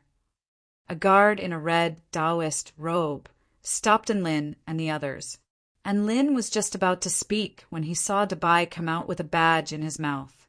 The guard's expression shifted upon seeing the badge, and he immediately half-knelt to the ground and cupped his fists. "Welcome, master." Debai nodded indifferently and swaggered in with Lin on his back. "Holy F***CK. Debai, when did you become a master of the Vermilion Bird sect?" And Lin stroked Debai's head in astonishment. Debai smiled triumphantly. "I came to the Vermilion Bird sect with my dad when I was young, and Elder Zhu gave us badges like this one. He said that we could enter and leave the sect freely with this badge. I didn't think I'd be able to use it here." And Lin came to a realization. The mythological beast sect and the Vermilion Bird sect were both part of the Kingdom of the 9 States, so it was normal for them to have dealings with one another. Immediately afterward, they began to wander around the Vermilion Bird sect. "Big brother, and have you noticed? We're getting a lot of attention on the streets." Debai was feeling a little smug. "Do you think it's because I'm too handsome, or because you're too eye-catching?" And Lin stroked his chin and pondered. "I think it's both." Debai raised his proud head, and a sly smile appeared on his face at the Vermilion Bird sect disciples. At this moment, another 2 male disciples of the Vermilion Bird sect passed by. When they saw Debai's devilish smile, the corners of their mouths twitched, and they quickly walked away. Then one of the males from the Vermilion Bird sect asked in a low voice, "Where did that man come from? He's sitting on a strange dog. What a joke." Another man shook his head and tried to hold back his laughter. "Do you think this is funny? You didn't notice the little monkey on his shoulder. That monkey is the funny one, in the forbidden area of the sect on the Yon God Arena." A woman dressed in a light green dress was meditating with her eyes closed. She extended a slender finger and lightly tapped the hovering fire spirit bead. An extremely pure flame, power flowed into her body through her fingertip, fusing with it and transforming it. "Haha, Xiaolan, I just saw a weirdo on the street." "Wait, no, it's 2 weirdos." A crisp and pleasant voice suddenly sounded in the forbidden area. A beautiful woman in a purple dress ran over briskly. The woman meditating in the forbidden area was none other than Su Xiaolan. She opened her eyes and smiled lightly. "Sister Lan Yan, mind your image. If you keep yelling and screaming in the forbidden area, you'll alert that elder. You'll have to go into seclusion again." Lan Yan blushed upon hearing this, but she still asked excitedly, "Guess what I just saw?" Su Xiaolan snapped, "You've seen 2 weirdos." Yes, those 2 weirdos are too funny, haha." Lan Yan put one hand on her waist and the other on her stomach as she laughed uncontrollably. Su Xiaolan rolled her eyes. This senior sister had a strong point that seemed like a flaw, and that was that her sense of humor was too low. In the past, she could laugh for half a day when she saw a turtle lying on its back and unable to turn over. Thus, Su Xiaolan was not very interested in the weirdos that Lan Yan mentioned. It was nothing more than some disciple tripping on the ground, or someone using a flame refinement technique to roast themselves. There was nothing funny about it. Lan Yan patted Su Xiaolan's shoulder, and her laughter subsided for a while. "There's a man riding on a white dog," she said excitedly. "He's taking a stroll around our sect on a white dog. You didn't see their appearances, but they look very impressive. This is the first time I've seen someone riding a dog, ha ha ha ha." Su Xiaolan curled her lips. "If one day you see someone riding a pig in a parade, You'll probably die of laughter. Really, really laughter. However, for some reason, the words riding a dog echoed in her mind and her heart stirred. A curious expression appeared on Su Xiaolan's face. Sister Lan Yan, what do you think those two weirdos look like? The guy is quite handsome, and the dog has very white fur and is very cute. All right, there's also an ugly monkey on his shoulder, which is also very funny, ha ha ha. As if recalling a certain scene, he once again poked the senior sister's funny spot and began to laugh unrestrainedly. A white-furred dog and an ugly monkey? It was most likely that he had come. Su Xiaolan was a little excited, and she grabbed onto Lan Yan's hand. Let's go. Take me to see them. Lan Yan was slightly taken aback. Huh, Sister Lan, I thought you weren't interested in this kind of thing. Why are you so enthusiastic today? But that's fine. I wanted to go back and take a look anyway. Let's go. There was a huge red crystal wall in the Vermilion Bird Sect's training ground, and Lin sat on Dabai's back and slowly made his way into the practice arena. Phew, it's so hot here. Isn't there air conditioning? And Lin felt waves of heat wash over him as soon as he entered the training ground. Flame explosion technique. A male disciple yelled as he hurled a huge fireball toward the red wall. Boom! Flames exploded, and a yellow number of 366 and a red number of 210 appeared on the wall. Wow! It even has a counting function. And Lin was astonished. After that, they asked a disciple in the training ground, and they learned that the yellow number represented the power of the spell technique, while the red number represented the purity of the flame spell technique. Many disciples of the Vermilion Bird Sect were practicing their immortal spells here, and they unleashed one fire-type immortal spell technique after another, causing a series of explosions to ring out. Flames spread everywhere, and many places became extremely hot. However, the more these disciples practiced, the more motivated they became. In particular, when some disciples saw the red number increase, such as from 215 to 216, they would jump with joy. The Vermilion Bird Sect has really put a lot of thought into this. This can indeed motivate the disciples to practice immortal spells. And Lin nodded as he walked toward the red crystal wall with interest. Flame Fist. And Lin yelled as he unleashed a fire-type immortal spell that he had learned in the Celestial Court. Boom! The crystal wall trembled, and the numbers began to appear. 611 in yellow, 190 in red. And Lin sighed lightly. The power of his fist was almost twice as powerful as that of the disciple who had unleashed the flame explosion technique. But the purity of the flame spell was much lower. At this moment, the clown suddenly transformed back to his original form. Let me try as well. Saying this, a black flame appeared in his right hand. This flame didn't appear to be very hot, but it was imbued with an aura of annihilation. Whoosh! The clown threw the black flame at the red crystal wall. Another violent boom sounded. An entire red crystal wall began to tremble as a faint red light emanated from it. The numbers began to appear. 850 in yellow, 803 in red. Holy F asterisk CK, it's so high! And Lin's eyes widened. In contrast to Lin's shock, most of the disciples in the practice arena were dumbfounded by the numbers. These disciples were all using immortal spells against the red crystal wall. When the red crystal wall emitted a red light, they naturally noticed it immediately. Almost everyone stopped what they were doing, and their faces were filled with incredulity. A male was still holding a fireball in his hand, and he didn't even realize that the fire had reached his eyebrows. He stared blankly at the numbers on the wall. They understood even better what this value meant. The purity of the flame has reached over 90%. This must be the level of a divine flame. A male disciple murmured. Which freak from our sect, is it? No. Could it be that the sect leader came here to play? A disciple looked left and right, trying to figure out who had unleashed that immortal spell. A female disciple patted the disciple's shoulder and pointed in Lin's direction. None of them. I've been secretly keeping an eye on them ever since they came in. The one who unleashed that attack just now was that monkey. As the news spread, the practice arena was in an uproar. Many disciples turned to look at the clown, and their pupils constricted as they gasped in shock. The ugly monkey was so terrifying. Chapter 143. Lan Yen and Su Xiaolan walked through the sect together. Two beauties walking together always attracted the attention of many sect disciples, not to mention that they were the most outstanding young prodigies of the Vermilion Bird sect. The two of them were already used to these scorching gazes and didn't pay them much heed. Look, this is where I saw them before. Lan Yen pointed at the small plaza before them with a smile.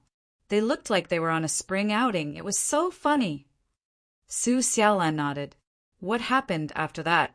Which direction did they go? Lan Yen faltered slightly before replying sheepishly. I didn't pay attention at the time. I was too busy laughing. Then why did you bring me here? Su Xiaolan felt a headache coming on. So this senior sister had brought her here to carve a boat for a sword? Right at this moment, a man hurriedly flew past on his sword. Hey, brother Mo Hai, where are you going in such a hurry? Lan Yen yelled excitedly at the sight of the man. Mo Hai was the #1 prodigy of the younger generation of the Vermilion Bird sect.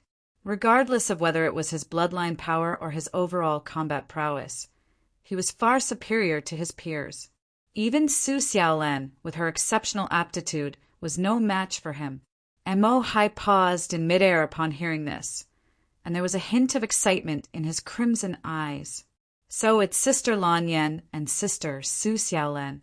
Something big has happened at the Trial of Flames, and I have to go check it out. What is it? Su Xiaolan was a little uneasy. For some reason, she was reminded of that person who would never rest no matter where he went. I heard that there's a monkey at the flame trial grounds. Its flame purity is over 90%. I have to go and see what it is. I'll be taking my leave then. Mo Hai flew away on his sword as he spoke, unwilling to waste even a second. Su Xiaolan and Lan Yen were both a little dumbstruck upon hearing this. My God, its flame purity is over 90%? I remember that you and Mo Hai are both over 80%, right? Where did this monkey come from? How could it be so powerful? Lan Yen stammered. Su Xiaolan was still in a daze. Could it be the clown? That wasn't right. Didn't the clown use a silver rod? When did fire-type immortal spells become so powerful? She knew that now was not the time to worry about such things, so she immediately flew up on her sword. Senior sister, let's go to the cultivation field to have a look. Lan Yen nodded when she heard this. She controlled the fire feather fan and followed behind Su Xiaolan to the training grounds. At this moment, the Vermilion Bird sect's flame cultivation field had descended into chaos. All of the disciples of the Vermilion Bird sect felt as if they had just taken a roller coaster ride. At first, they were shocked. When they saw the clown's appearance, they were frightened, and then they were shocked again. Slowly, it evolved into today's fanaticism. The disciples completely surrounded Lin and the others, and it was practically impenetrable. Brother Monkey, who is your master? What? Are you from the Myriad Mountain Domain? Then where did you learn your flame magic from? Can you tell your little sister? What? Monkey bro, you're this little brother's pet beast. Huh? You're Lin from the Celestial Court? Everyone asked all kinds of questions at once, and Lin felt like his ears were about to explode. However, the clown seemed to be enjoying himself, and he flashed an ugly smile the entire time. This was the first time he had been so popular. At this moment, a crimson streak of light flew into the cultivation field. A disciple yelled in surprise, "Brother Mo Hai is here!" All of the disciples parted to let him pass. Mo Hai was the most powerful cultivator among the younger generation of the Vermilion Bird sect. Both his strength and potential were extremely terrifying. They didn't dare to block Brother Emohai's way. Instead, they all looked at him with awe and veneration. And Lin saw an ordinary-looking man with crimson eyes walking toward them. His entire body was emitting a vast and powerful aura. This senior Brother Emohai that all the disciples were talking about was no ordinary person. I am Emohai. You're the monkey whose flame power purity is over 90%? The man cupped his fists at the clown and asked directly. That's right. The clown nodded. Hee, very good. Flames burned in Emohai's eyes as his aura completely erupted. Boom! Scorching waves of flames began to radiate outward with him as the epicenter. All of the disciples stumbled back in fear as their faces paled. And Lin's heart jolted with shock upon seeing this. This is a domain. No, it's only in its embryonic form. Is it half-step soul formation stage? Emohai was enveloped in crimson waves of flames as he stared at the clown with a scorching light in his eyes. The clown gripped his silver staff tightly and didn't take a single step back. He knew that this battle was unavoidable. Emohai also burst into laughter upon seeing this. He clenched his fists, and his shirt tore open to reveal his muscular muscles.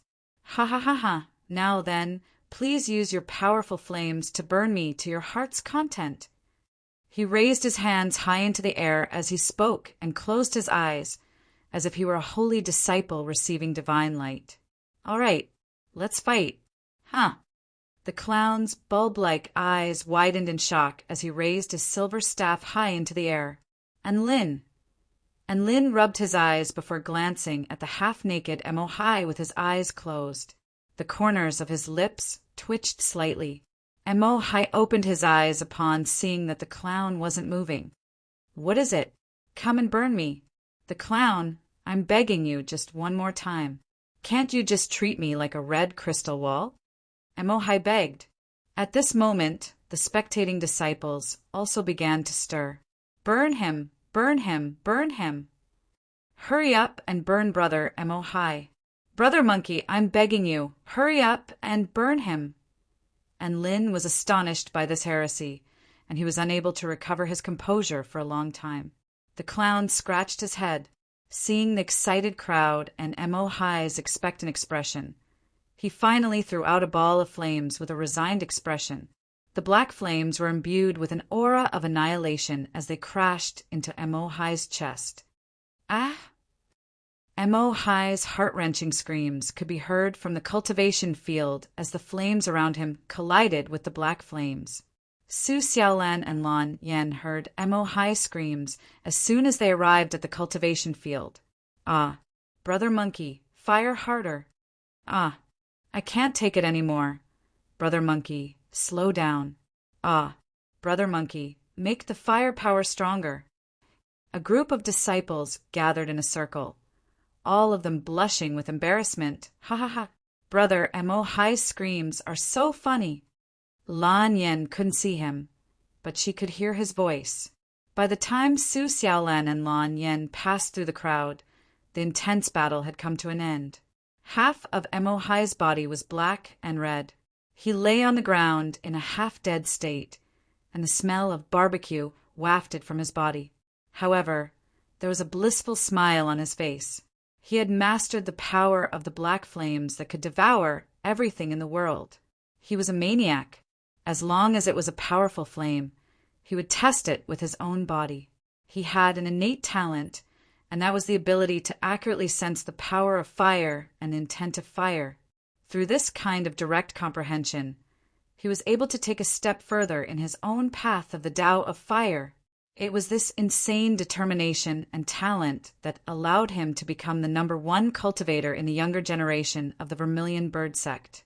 Su Xiaolan's gaze swept past Emohai, who she couldn't bear to look at, before finally settling on the handsome young man. The young man also happened to look in her direction. And Lin. Su Xiaolan. Chapter 144. And Lin and Su Xiaolan called out each other's names at the same time. The spectators were initially dazed before coming to a realization. And Lin was a student of class 1 of the Celestial Court, so the two of them were classmates. Furthermore, Lin had most likely come to the Vermilion Bird sect to see Su Xiaolan. Just like that, the atmosphere became a little tense. Some of the male disciples felt a sense of emptiness in their hearts. How should they put it? The fact that Lin was here to see Su Xiaolan meant that the two of them definitely had a special relationship. Su Xiaolan was an exquisite beauty with exceptional aptitude, and she was the goddess in the hearts of many sect disciples. A man had come to flirt with their goddess. Even his beast pet was super badass. So how could he possibly be weak? As such, they didn't even have a chance to mock him. How could they not feel conflicted? Su Xiaolan's flawless face blushed a little under the gazes of so many disciples. Normally, she would be able to remain composed even in front of tens of thousands of people. But now, these people weren't looking at her. Instead, they were looking at her and Lin. What are you doing here? Su Xiaolan's heart was beating a little erratically as she spoke in a pleasant yet gentle voice. I'm here to see you. And Lin blinked as if to say, Isn't it obvious?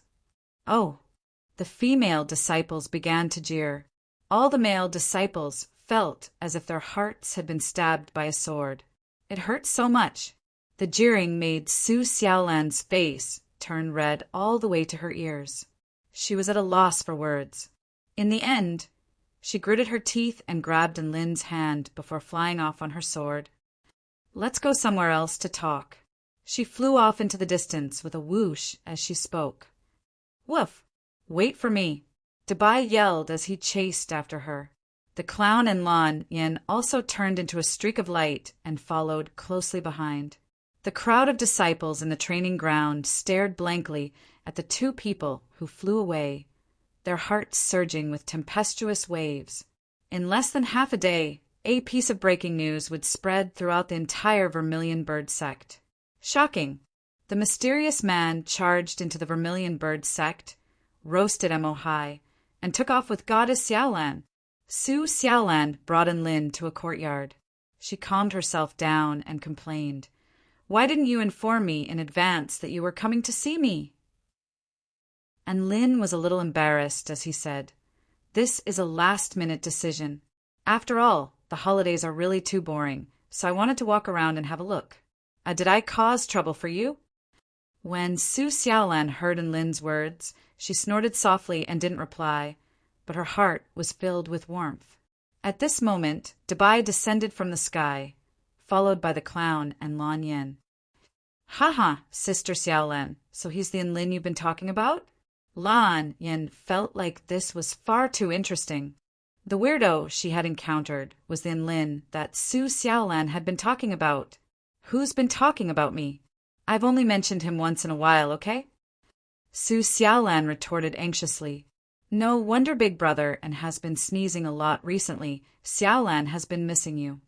Dabai added fuel to the fire, and Lin stroked his chin as if he had just received an explanation. I see. Su Xiaolan's face, which had just recovered from a long time, became flushed again. So you're a big-headed ghost. Don't think too much about it. However, Lan Yin didn't seem to mind. She looked Lin up and down carefully before nodding in satisfaction. This Lin looks quite pleasing to the eye. Also, buy one get two free, it's a good deal. Sister, you've passed the test. Lan Yin turned to Lin with an encouraging expression as she spoke. Su Xiaolan's chest constricted. I don't need you to do that. And Lin and I are just friends, do you understand? She felt like she couldn't allow herself to be misled by Lin anymore. Let's go. It's rare for you to come here, so I'll take you on a tour of the Vermilion Bird sect. She turned to glare at Lan Yin as she spoke. You're not allowed to follow me. Lan Yin raised her hands in the air, but the smile on her face didn't fade. All right, I won't be a third wheel. I understand, Su Xiaolan's voice faltered, and she really wanted to yell. What the F***CK? Do you understand? In the end, she repressed the urge to say this out loud, and she flew into the air on her sword with Lin in tow. In the courtyard, Dabai and Xiao Cho looked at each other. Dabai, are we considered third wheels? Xiao Cho, I don't know if you are, but my eyes are like light bulbs, so there's no way I'm not, right? Haha, you guys are hilarious, ha ha ha ha. Lanyan couldn't help but burst into laughter at the exchange between Dabai and Xiao Cho, and she couldn't even stand up straight. Dabai, Xiao Cho! In the air, and Lin saw where Su Xiaolan usually cultivated and observed the holy vermilion flame from afar. The holy vermilion flame was a pure white flame that hovered in the air. Legends had it that it could purify all things, and it was an undying flame that was the symbol of the Vermilion Bird sect. As long as the holy vermilion flame was not extinguished, the Vermilion Bird sect would exist forever. After touring around the Vermilion Bird sect, the two of them landed on a thick branch at the outermost edge of the tree. This branch was very wide, allowing two people to walk side by side. Huh, there's a wooden chair here. And Lin exclaimed in surprise as he ran over. Su Xiaolan followed behind him with a dainty smile. This is my favorite place, and this chair is mine. Come, sit down. And Lin and Su Xiaolan sat down side by side. This wooden chair looked a bit like a park bench, but this was the first time he had sat on a tree. The branches and leaves above them blocked out the scorching sun, and only a few specks of light shone down like golden fireflies. A light breeze carried the fragrance of green leaves, and the leaves rustled in the wind. And Lin stretched lazily and sighed with emotion. It's so relaxing. It's very peaceful here. Sometimes I can feel the wind blowing in here and look at the blue sky and white clouds in the distance, as well as the vast land down below, and I can't help but feel better. Su Xiaolan rested her chin on her hand and smiled lightly. Oh, right, aren't you afraid of heights? Aren't you afraid of sitting here? Su Xiaolan turned to Lin with a smile on her face, and Lin's lips twitched with displeasure. You're underestimating me. I'm a man who can fly on my brick, and I've seen all kinds of storms. Su Xiaolan thought back to the time when she dragged Lin through the sea of clouds on their swords, and Lin's face was deathly pale, as if he had lost his soul, and she couldn't help but chuckle lightly. She swung her long and slender legs. Where do you plan to go after touring the Vermilion Bird sect? A thoughtful expression appeared on Lin's face. This was actually a problem. There were still 20 days left before the holiday. He had initially planned to visit the Vermilion Bird sect, then visit Xianyuancheng at the 10,000 Spirits Immortal sect, and then visit Su Qianyun at the Greenwood Imperial Palace. However, now that he had learned the 6 strikes of the war god, his combat prowess had increased drastically, and he couldn't help but have other thoughts. I might go to the abyss of evil, he replied truthfully. Su Xiaolan's expression shifted upon hearing this. Why would you go there? There are sinister demons there. And Lin nodded. I'm going there to defeat a sinister demon. And what kind of weird benefits will you receive after completing this mission? Su Xiaolan raised her brows. And Lin, you know me so well. How am I supposed to answer this? Seeing that Lin didn't reply, Su Xiaolan pursed her lips. Forget it. I've already taken care of some matters at the sect. I can go and be your bodyguard or something. And Lin's eyes lit up. Really? But the abyss of evil is very dangerous, so I want 100,000 spirit stones as a bodyguard this time. That'll be enough to cover the cost of that robe of yours. Su Xiaolan said with a smile, and Lin blinked. Didn't we already cover the cost of the photo? That photo doesn't count. How could I take advantage of you like that? It's settled then. Su Xiaolan waved her hand with a determined expression, and Lin thought for a moment. It was indeed a good thing to have another spirit nurturing stage cultivator as a helper. All right, it's settled then. Chapter 145. The two of them hit it off immediately. Su Xiaolan would act as Lin's bodyguard, and the fee was 100,000 spirit stones. That night, Lin and Dabai spent the night in the Vermilion Bird Tower of the Vermilion Bird sect. Shocking! A mysterious man barged into the Vermilion Bird sect roasted Mo Hai, and then flew off with Goddess Xiaolan. Sure enough, this explosive piece of news swept through the entire Vermilion Bird sect in less than half a day. As Enlin walked out of the tower and stood in the corridor, he attracted the attention of countless sect disciples and attendants. They all wanted to see this mysterious man clearly. Just what kind of superhuman ability did he have to be able to do such a shocking thing? And Lin sighed softly. It looked like the daily life in this kind of super cultivation sect was really boring. Otherwise, such a small matter wouldn't have attracted so much gossip. He raised his head and looked at the eternal holy vermilion flame hanging high in the sky. He stared at it in a daze. The holy vermilion flame released a beautiful white light at night. It was holy and noble. It was like a lighthouse, guiding the sect disciples and letting them know that this was their home. Within a tall golden tower of the Vermilion Bird sect, a middle-aged man with crimson hair and beard sat on a chair and ate a dragon fruit with great relish. This dragon fruit was a third-rank spirit fruit, and there were several small fire dragons coiled around its flesh. Every bite he took was incredibly spicy, and the pure flame energy was swallowed into the man's stomach along with the flesh of the fruit. Ah, this feels good. It had been a long time since the man had eaten a dragon fruit. This fruit was priceless, and each one was extremely valuable. At this moment, a red-robed youth walked in and half knelt on the ground. Reporting to Elder Zhu, the matter has been investigated. Tell me about it, the middle-aged man called Elder Zhu said as he ate a dragon fruit. Senior brother Mo Hai was burned by a monkey of the spirit-nurturing final stage. However, this was at his own request. The purity of the black flames released by the monkey was indeed over 90%. Its owner was Enlin, a classmate of Celestial Court Class 1 with junior sister Sue. Also, Enlin is riding a giant white hound pet beast, and the hound has our sect's elder's token. The red-robed young man reported the results of his investigation to Elder Zhu. Elder Zhu nodded repeatedly as he listened to the young man's investigation results. At the end of the report, his eyebrows raised slightly. Oh, a dog actually has an elder's token? Whose token is it?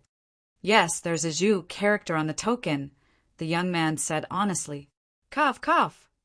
Elder Zhu choked on the dragon fruit.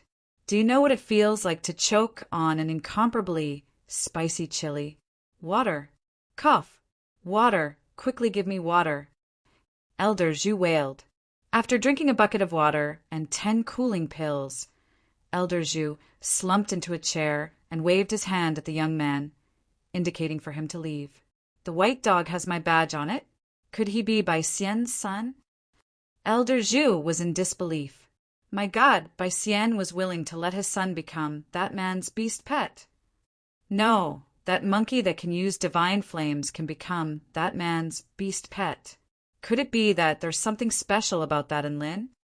Elder Zhu felt like there was still too little information on Enlin. He had to investigate further. For the sake of his niece, Su Xiaolan, he had to keep a close eye on him. However, the next day, another piece of shocking news arrived, causing Elder Zhu to jump up in fright. Shocking! The mysterious man had escaped from the Vermilion Bird sect with Goddess Su. This news was spread by a certain Lon who didn't want to be named, and it was quickly verified. One day later, in the air above the Heavenly River State in the southeastern region of the Kingdom of the 9 States, a huge black brick covered in golden light streaked across the sky. Bang! Bang! I've won! Haha! Clean, I've won! And Lin chortled heartily as he received another pile of spirit stones. Su Xiaolan heaved a forlorn sigh. Xiao Chou scratched his head, and Dabai wore a dejected expression. And Lin really lived up to his reputation as the little tyrant of Mahjong. They didn't believe him before, but now they were suffering. He had won several thousand spirit stones in one day. Aside from Su Xiaolan, Dabai and Xiao Chou had both won big. Xiao Hong stood beside the brick, swaying her bright red head as she photosynthesized. The big windmill is spinning. The scenery here is so beautiful. The sky is beautiful. The earth is beautiful. And there are happy friends. This was the divine song of photosynthesis that Enlin had taught her. She could sing the song for an entire day. The Abyss of Evil was located on the southeastern border of the Kingdom of the Nine States, and it was a natural barrier between the Kingdom of the Nine States and the Ant tribe. The Ant tribe was a rather renowned tribe on the Tai-Chu continent. They didn't have many top-tier powerful beings, but they had an extremely high reproductive rate. If it weren't for the fact that the Ant tribe had always been a part of the Tai-Chu continent, they would probably have eaten up all of their land already. The relationship between the Ant tribe and the humans of the Kingdom of the Nine States was very bad. If the Ant tribe didn't have the Abyss of Evil to their north and the Beast tribe to their west, they would probably be at war with the cultivators of the Kingdom of the Nine States all year round like the Snow Maidens. Look, that's the Abyss of Evil up ahead. Xiao Hong swayed her body as she yelled in her sweet voice, and Lin and the others looked forward to find a gigantic abyss several thousand feet wide and unfathomably deep appearing in their field of vision. The sun was clearly blazing in the sky, but this abyss was so pitch black that it struck fear into the hearts of all onlookers, as if it was going to engulf all light. Soon, everyone arrived at the top of the abyss. Are we just going to fly down like this?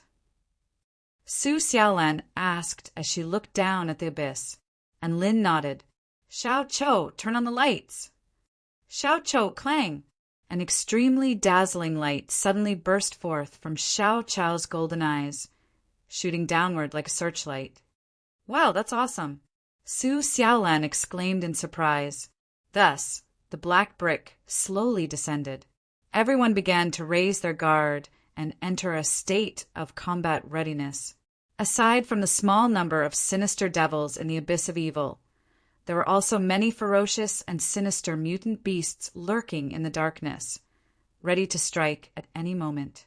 As they descended deeper and deeper into the abyss, the light became dimmer and dimmer. Looking up, they could see that there was a white band in the sky that was becoming narrower and narrower. Xiao Hong hid in Enlin's pocket again and observed from the shadows. We haven't reached the bottom yet. I think we've already descended for over a kilometer. Su Xiaolan was quite afraid of the dark, and she spoke with unease. Xiao Chou shook his head. No, my searchlight still can't reach the bottom. There's at least another kilometer. Little brother, you finally admitted that your eyes are searchlights. Woof! Dabai was elated as he made his presence known. Xiao Chou. Thus, everyone descended for another kilometer. At this moment, the air around them became cold and damp, and the light was so dim that it was almost negligible. Xiao Chou's searchlight still couldn't reach the bottom. They were now 2 kilometers below the surface. 3 kilometers. 5 kilometers. 8 kilometers. The air became extremely thin. If it weren't for the fact that Enlin and the others were cultivators, they would have most likely suffocated to death already. They looked up to see that the sky had become a white line. Due to the protrusion of the rocks, as well as the irregular rock formations in the abyss, the white line was already faintly discernible.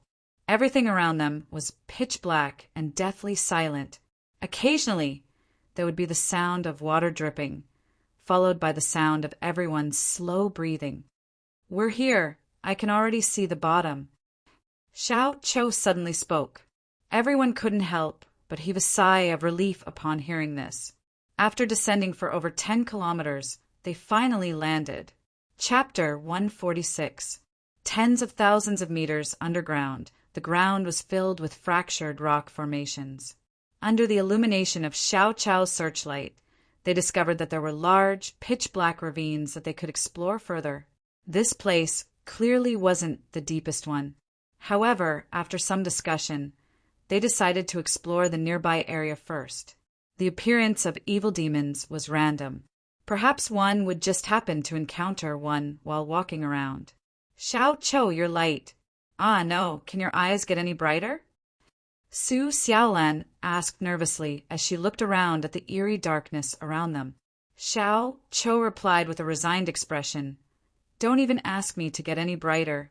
I'm going to have to stop using my radiant eyes soon. Everyone was shocked to hear this. What? Xiao Cho, you're going to turn off the lights later. And Lin exclaimed, No, third brother, it's not bedtime yet. Why are you turning off the lights? Woof! Dabai wailed. Xiao Chao's face convulsed. I'm going to be very tired if I keep using my powers like this. Of course I need to rest. And Lin heaved a forlorn sigh. How much longer can you last? Xiao Cho pondered for a moment. 10 seconds. And Lin, Su Xiaolan, crack! The lights dimmed. Everything around them became pitch black, true pitch black. A gust of cold wind blew past, and Lin felt all the hairs on his body stand on end. And Lin, what are we going to do in this kind of horror movie atmosphere? It's so eerie. Do you think a headless female ghost will suddenly appear? Su Xiaolan shuddered in fear. I told you not to watch so many horror movies in the mortal world. Now you know how to be afraid. And Lin pursed his lips. He was a relatively fearless person. No matter how eerie the environment was, it wouldn't make him afraid. This was evidenced by the fact that he was able to make Tian Lingling cry in the mortal world and the female ghost with bulging eyes cry. How about this? I'll walk in front. And Lin felt like it was time to show off his manliness, so he patted his chest. He had only just walked in front when his body began to plummet. Help! Aha! And Lin screamed in fear. He was not afraid of ghosts, but he was afraid of heights. The most frightening thing was the unknown depth of the fall. And Lin, Big Brotherin, the others cried out in alarm. I'm fine. And Lin slowly flew up on his brick, and his body was drenched in cold sweat. Also, when he was falling, he seemed to see countless pairs of green eyes, but they disappeared in the blink of an eye, which made him feel a little uneasy. And Lin returned to the surface and used a flame immortal art. He discovered that there were cracks spreading out like a spider web. If there's no light here, we won't be able to walk at all. Dabai took a look and said, Why don't we take turns to use the illumination immortal art? And Lin sighed. That's the only way. Everyone, pay attention to conserve energy when using immortal techniques. Otherwise, it'll be troublesome if we encounter an enemy. With that, he swallowed a qi replenishing pill, gathered the flames in his palm, and continued to walk forward slowly. The flames could only illuminate an area of several tens of feet, so everyone was on high alert. After walking for a long while, there was still nothing, and Lin was beginning to wonder if there were any living beings in this place. Hiss, hiss, hiss! Suddenly a sound traveled over from the distance. This sound didn't just come from the front. Instead, it came from all directions. Are the monsters finally here? To be honest, if it's too quiet, it'll be more terrifying. If there are monsters here for us to fight, it'll help alleviate the fear, Su Xiaolan said excitedly. And Lin, everyone be careful. They had already formed a circle and were on guard against the monsters around them. Green dots began to appear in the darkness like stars, and they began to draw closer and closer. There's a lot of them. Xiao Cho gripped his silver staff tightly, and Lin had also noticed this. He could sense many powerful auras slowly approaching, and those green dots were the mutant beast's eyes. He pulled out his evil-slaying sword. At a time like this, he had to use the 6 strikes of the war god. I'll unleash my Fire Phoenix Tornado in a 360-degree attack. Su Xiaolan's fingers flew through the air as she made a series of hand seals. When the mutant beasts pounce over, I'll use my heavenly wind suppression to suppress their movements. Woof! Fierce winds revolved around Dabai's body, and an astonishing aura also erupted from his body. He was clearly prepared for a fight to the death. Xiao Cho also nodded with a solemn expression. Then I'll turn on the lights first. Clang! A dazzling light suddenly erupted from Xiao Chao's eyes. Like 2 massive pillars of light, the surroundings were instantly illuminated as bright as day. Hiss, hiss, hiss, hiss, hiss. Extremely shrill cries suddenly erupted from all directions. Almost all of the green dots began to dim, as if they were blinded by the light. Rumble! The mutated beast scrambled to escape, retreating like the tide. Everything returned to normal, and Lin, Dabai, Su Xiaolan, Xiao Cho, you've turned on the lights? It's like world peace. And Lin's lips twitched. As expected, Xiao Chao's searchlight is the ultimate weapon. After recovering from her daze, Su Xiaolan was pleasantly surprised. She found a sense of security in Xiao Chao's eyes. Third brother, if we encounter mutant beasts in the future, we'll have to rely on you to stare them to death. Woof! Dabai also looked excited. Xiao Cho! Hence, under the insistence of Enlin and the others, Xiao Cho switched off the lights again to conserve power. Tui! He withdrew his divine power again to conserve his energy. When they encountered mutant beasts, he would use Xiao Chao's ultimate weapon to blind them. Everyone continued forward. Not long after, a red of light appeared, and a powerful aura began to approach. Xiao Cho, switch on the lights! Clang! 2 streaks of golden light illuminated the surrounding space, and several giant black, lizard-like exotic beasts were forced to flee in panic. After a long while, a yellow dot of light appeared, and a powerful aura began to approach. Xiao Cho, switch on the lights! Clang! 2 beams of golden light illuminated the surrounding space. More than a dozen rock pythons were frightened by the terrifying light and fled in all directions. Switch on the lights! Clang! Switch on the lights! Clang! Just like that, and Lin and the others advanced bravely, and it was difficult for them to encounter a worthy opponent. Do you guys think the sinister devils will also be scared away by third brother's ultimate weapon? Dabai looked at Xiao Cho with admiration. That shouldn't be the case. From what I know, sinister devils are active even when the sun is high in the sky. Furthermore, their structure is different from normal mutant beasts, and they aren't affected by light as much, and Lin replied. In order to defeat the sinister devils, and Lin had collected a lot of information about them. Sinister devils didn't have the structure of normal living beings, and they didn't have cultivation levels. Before a battle, one wouldn't even be able to sense just how powerful these dark and twisted things were. This was also the most dangerous aspect of sinister devils. As they spoke, an extremely powerful aura appeared in front of them. Xiao Cho, switch on the lights! Clang! 2 beams of golden light illuminated the surroundings, and a giant black tortoise was struck by Xiao Chao's ultimate weapon. Boom! A black mist suddenly spewed out from the giant tortoise's mouth, and it attacked Enlin and the others. Holy F asterisk CK! This giant tortoise has no eyes. Hurry up and dodge! Following Enlin's shout, everyone was given a fright, and they all leaped in different directions. The black mist struck the rocky ground, and a large hole was instantly corroded into it. It was clear that this mist was extremely dangerous. Since switching on the lights doesn't work, then let's fight. And Lin yelled, and he drew his evil-slaying sword and charged toward the giant tortoise. Chapter 147. Big Brother and Be Careful, there's 2 of them! Xiao Cho yelled.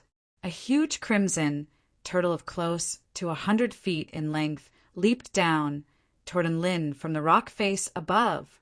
Holy F asterisk CK! Is this a crushing blow? And Lin raised his head to discover that the round turtle shell was like a massive boulder crashing down upon him with unstoppable force. Wind spirit! Rings of wind revolved around his feet as his body flashed through the air. Boom! The huge turtle crashed down, causing the entire ground to tremble. And Lin's sudden increase in speed allowed him to evade this terrifying attack. At this moment, Dabai slashed out several extremely sharp, white blades of wind with his claws. The blades of wind whistled through the air as they slashed into the huge crimson turtle's head, causing a loud explosion. However, the red turtle was knocked back a few steps but there was no wound on its head. The huge black turtle spat out another mouthful of black mist. At this moment, the huge crimson turtle spat out a monstrous amount of flames, which combined with the black mist to form a crimson, flaming dragon that pounced toward everyone. Seeing this, everyone used their movement techniques to evade. The ground in the wake of the crimson, flaming dragon was charred black and corroded. Are these two turtles a couple? They even know how to combine their powers, and Lin said with lingering fear as he stared at the pitch-black trench left behind by the flaming dragon. At this moment, Su Xiaolan brandished her longsword and slashed out a flaming sword strike that was imbued with the pure power of fire. The sword strike struck the huge black turtle, and the flames exploded, engulfing everything within a radius of 100 feet in a sea of flames. Sizzle! The black mist broke through the flames and charged toward Su Xiaolan. Su Xiaolan's expression shifted, and she immediately used her movement technique to evade. The huge black turtle charged out of the sea of flames, still full of energy and vigor, seemingly unscathed. At this moment, Xiao Chou had already reached the huge crimson turtle, and he swung his silver staff toward its head with immense power. In the face of an attack imbued with the full power of a spirit-nurturing final stage cultivator, the huge crimson turtle did not retreat. Instead, it extended its head and rammed it into Xiao Chou. Rumble! The clown felt like he had hit a steel plate. The shock wave formed by the shock wave caused the ground to crack. The giant red tortoise did not take a single step back, but the clown was forced to take a few steps back. It's fine if the tortoise shell is hard, but why is the tortoise head so hard as well? The retreating clown was shocked. Allow me. And Lin charged toward the crimson turtle with his evil-slaying sword in hand. The red tortoise sensed in Lin and immediately spat out raging flames at him. The flames were like huge waves, bringing with them an incomparably scorching heat as they swept towards him. At this moment, a strong wind pressure suddenly appeared, tearing the flames apart and forming an empty passageway. Big brother and run faster, woof! Dabai yelled as he maintained a wind pressure barrier with his palms, and Lin rushed into the passage that Dabai had created for him, and the ring of wind under his feet appeared again. Although the red tortoise didn't have eyes, it could still sense in Lin charging towards it through other means. It also felt a sense of danger. Its elongated head immediately shrank back into the turtle's shell. You want to be a cowardly turtle? It's too late. And Lin yelled. Streams of white wind suddenly revolved around the evil-slaying sword, and its speed was as fast as lightning. First technique, wind sword. Whoosh! A thin white line appeared around the red tortoise's neck, forming a faintly discernible ring. Su Xiaolan, who was holding off the red tortoise with the clown, glanced in Lin's direction from the corner of her eyes. She was also given a fright by Lin's exceptional sword technique. Boom! The red tortoise crashed to the ground, and its head slid off its body along the gaping wound as a huge amount of blood gushed forth. The wind sword's advantage lay in its extreme speed, but its weakness was also very obvious, and that was its lack of power. However, the evil-slaying sword, which was insanely sharp, made up for this weakness, making the wind sword an extremely fearsome sword technique. After unleashing the wind sword, Lin felt as if his body had been hollowed out. However, he couldn't rest yet, as he still had to deal with a red tortoise. He wielded the evil-slaying sword and charged toward the other red tortoise. And Lin, when did your sword techniques become so powerful? Su Xiaolan exclaimed after witnessing Lin slay the red tortoise with his sword. I'm a prodigy. Please call me Sword Immortal Lin now. And Lin smiled smugly, and his body was already charging toward the red tortoise. The red tortoise sensed that the red tortoise was already dead, and it was so frightened that it completely retracted its head into its shell. And Lin's long sword slashed toward the area where the red tortoise's head had retracted into its shell. However, that area was already covered by a layer of stratum corneum, and the evil slaying sword was only able to leave a shallow mark on it. Right at this moment, a monstrous black mist once again erupted from the red tortoise's body, and Lin had no choice but to retreat. At this moment, Su Xiaolan and Dabai's attacks began blasting toward the red tortoise. Their attacks pierced through the black mist and struck the red tortoise's shell, causing a resounding boom to ring out. However, the red tortoise remained as still as a mountain. Instead, as if it had a life of its own, the clouds of black mist began to pounce toward everyone in a frenzy. Then the red tortoise began to move backward while maintaining its retracted head. Big brotherin', it's trying to get away, woof! Dabai dodged an attack from a cloud of black mist as he spoke in a panicked voice. And Lin looked at this moving tortoise shell, and he felt a headache coming on. There was nothing he could do. Are we just going to let it go like this? Su Xiaolan was unwilling to give up. Right at this moment, a crisp voice sounded. Lightning manipulation technique of divine sword. Immediately afterward, a bolt of white lightning as thick as a water bucket descended from the sky, and like a sharp sword that tore through the darkness, it struck the center of the red tortoise. Boom! Lightning exploded, and white electricity flowed through the red tortoise's shell. An anguished wail sounded from the red tortoise, and its huge head was forced out of its shell by the bolt of lightning. Wild goose slash! A woman in white descended from the sky, and her long sword slashed down upon the red tortoise's head like a wild goose. Rip! The head fell to the ground, and blood splattered through the air.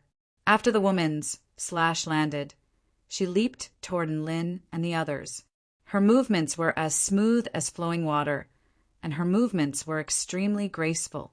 Through Xiao Chai's searchlight, and Lin could see that the woman's features were extremely beautiful, and the tear mole at the corner of her eye gave off a sense of delicateness and charm. Thank you for your assistance. Su Xiaolan expressed her gratitude. It was nothing. The demonic abyss tortoise's weakness is lightning. As long as it's struck by a powerful electric current, its physical defenses will be broken. The woman in white smiled as she explained. Xiao Cho came to a sudden realization.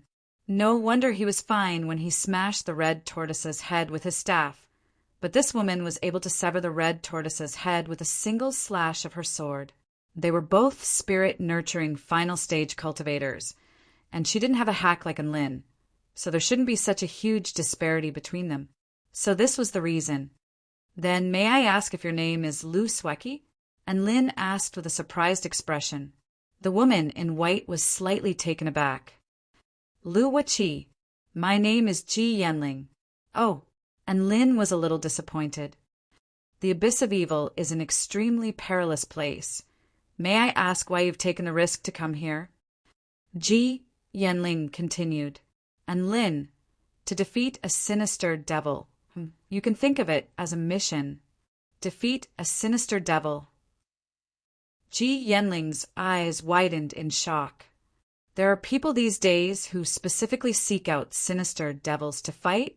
Sinister devils were so terrifying that normal cultivators would avoid them at all costs, who would actively seek them out. And Lin didn't reply and only smiled sheepishly. Su Xiaolan harumphed coldly and didn't want to say another word. Ji Yanling saw their expressions and knew that they weren't joking. Her brows furrowed again. I'll tell you the truth. I've already been in the Abyss of Evil for over a year, but I still haven't found a single sinister devil. If you want to find sinister devils, then you must be prepared to survive in the Abyss of Evil for a long time. Not a single one in over a year. Everyone was dumbstruck. They knew that there were very few sinister devils in the Abyss of Evil, but they didn't think that there would be so few. There were only less than 20 days left of the holiday. This is truly devastating news. And Lin spoke with grief and indignation. Chapter 148. Within the boundless darkness of the Abyss of Evil, there was a speck of light. A bonfire burned brightly as Lin and the others sat around it. Are you sure this meat is edible? Su Xiaolan stared at the meat of the giant tortoise with a conflicted expression. Don't worry, I've eaten no less than 10 demonic abyss tortoises in the past year. Aren't they still alive and kicking? Ji Yanling replied nonchalantly. Delicious. Red tortoises have a richer aroma when roasted. And Lin was the first to start eating without any reservations. Having tasted all kinds of mutant beasts in the Myriad Mountain realm, he naturally ate this demonic abyss tortoise without any hesitation. Ms. Yenling, the abyss of evil is fraught with peril. Why have you wandered around here for over a year? Su Xiaolan asked curiously. She really couldn't imagine what it was like to survive alone in an environment like this for over a year. Setting aside the fact that this place was fraught with peril, just the boundless darkness and the gloomy and oppressive atmosphere was completely unbearable for her. And Lin also looked toward Ji Yanling with curiosity. Even though she was a spirit-nurturing final stage cultivator, it was still extremely difficult for her to survive in an environment like this. What was the reason for her to make such a decision? Ji Yanling forced a smile onto her face and lowered her eyes. I'm looking for someone here. If I can't find him, then I won't go back. Su Xiaolan was still perplexed. How do you know the person you're looking for is here? Ji Yanling pulled out the necklace around her neck. There was a gem that glowed with a faint blue light on the necklace. I got separated from him here. As long as this gem is still glowing, it means he's still alive. Sect family. I've searched everywhere I could, but I still couldn't find any trace of him. But I feel a sense of familiarity after returning here. I know he must still be here, trapped somewhere, waiting for me to rescue him.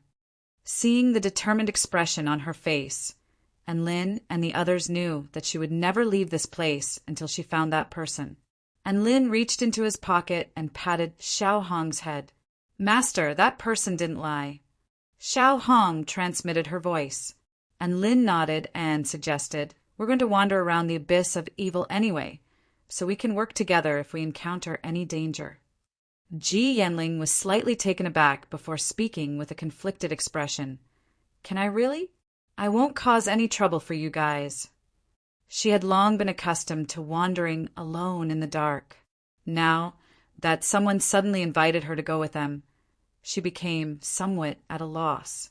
On the one hand, if there were more people, it might be helpful for her to find someone. On the other hand, she was afraid that she would be a burden to the other party. On one hand, having more people would be a lot easier for her.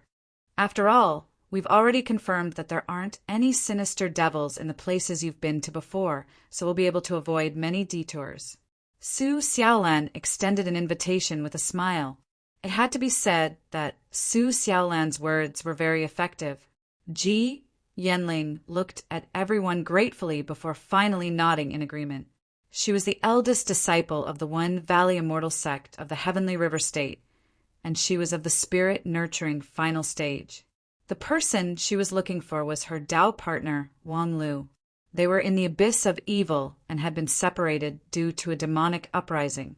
On one side, they were looking for a sinister devil, while on the other, they were looking for a person. They were both searching in a random direction anyway, so traveling together was actually a good choice. Xiao Chou had already switched off the lights, so Ji Yanling took out a white ball of light. This was a high-rank magic tool, the luminous pearl, that she had specially purchased. It had no other functions other than to emit light. It was extremely bright, had a large storage capacity, and could last for a long time. Wang Lu, are you there? Ji Yanling held the luminous pearl in her hand and yelled in a crisp voice. However, her voice was engulfed by the boundless darkness like the light from the luminous pearl, and there was no response. And Lin and the others followed behind her in silence. She continued to yell that person's name over and over again, as if she didn't know what fatigue was. Perhaps her persistence had an effect, as her voice finally received a response. Roar. A dull roar erupted from the distance. Immediately afterward, 2 golden eyes appeared in the darkness like 2 huge lanterns, and an extremely powerful aura swept toward them. Ji Yanling's expression shifted, and she habitually leaped onto her sword, preparing to flee. Then she saw everyone behind her and came to a realization. Aren't we going to flee? I heard that sinister devils are also energy bodies, and they need to absorb the energy of powerful creatures to sustain their own activities. This creature is a lot more powerful than the demonic abyss tortoise. Let's see if we can use its corpse to summon a sinister devil, and Lin suggested. Xiao Cho, switch on the lights. Clang! 2 powerful pillars of light shot forward, illuminating their surroundings. A gigantic mutant beast over 100 feet in size appeared in everyone's field of vision. It lay prone on the ground, and its eyes narrowed slightly from the strong light, but it was not afraid. This was a dragon. It wasn't a WYRM like the ones from the dragon court of the eastern seas. Instead, it was a black lizard dragon with huge bat wings, and its entire body exuded a chaotic and violent aura. Countless black spikes floated around this black dragon, exuding an aura of death. This is a domain. Su Xiaolan's body tensed up as she exclaimed in shock. Xiao Cho shook his head. It's not soul formation stage yet. It's most likely only just attained its domain, and it hasn't completely evolved yet. Half-step soul formation stage? Looks like this is going to be a tough battle. And Lin drew his evil-slaying sword, and his expression became grave. Ji Yanling heaved a faint sigh and also drew her long sword. From the looks of it, they had no choice but to fight. Are you done chatting? The black dragon slowly opened its mouth, and a deep voice sounded out. Everyone's expression became solemn upon hearing this. This mutant beast clearly possessed a high level of intelligence. Mom of the children, come and eat. The black dragon continued. Everyone. What are you yelling for? You're a male dragon. Do you want me to cook for you? A loud voice sounded in the distance. Immediately afterward, another huge black dragon flew over from the distance. Every time it flapped its wings, it would summon up a frosty storm. Just looking at it from afar was enough to make one's heart palpitate. F***CK, another half-step soul formation stage dragon, and Lin was a little dumbstruck as he stared at the other huge dragon. No, this is a female dragon of soul formation stage. Xiao Cho corrected, and Lin, Su Xiaolan, Ji Yanling, do we still fight? And Lin's lips twitched. Fight? Fight my A***S. Hurry up and run. He roared as he climbed onto Dabai's body and immediately fled into the distance. And Lin's roar caused Xiao Cho, Su Xiaolan, and Ji Yanling to come to their senses, and they immediately fled into the distance with all their might. What are you still doing here? Can't you see that dinner is about to run away? The female dragon roared in rage as she materialized an inky black spear of ice, which she stabbed toward the male dragon's butt. Hell! The ice spear pierced into his butt and black blood splattered out. The male dragon howled in anguish as his fat body rose into the air, then flew toward Lin and the others with extreme reluctance. How can you use domestic violence in front of outsiders? So what if I use domestic violence in front of food? If the food gets away, I'll eat your flesh. The 2 dragons flew at an extremely fast speed, and even though Lin and the others were flying at full speed, the distance between them was still closing. Right at this moment, the male dragon sucked in a deep breath and unleashed a blast of flames toward everyone in front of him. The purple flames carried with them an extremely high temperature as they pounced toward Lin and the others. Chapter 149. Purple flames blotted out the sky and engulfed Lin and the others. At this moment, the male dragon was struck by another ice spear on his butt. How? The male dragon howled in anguish. Are you an idiot?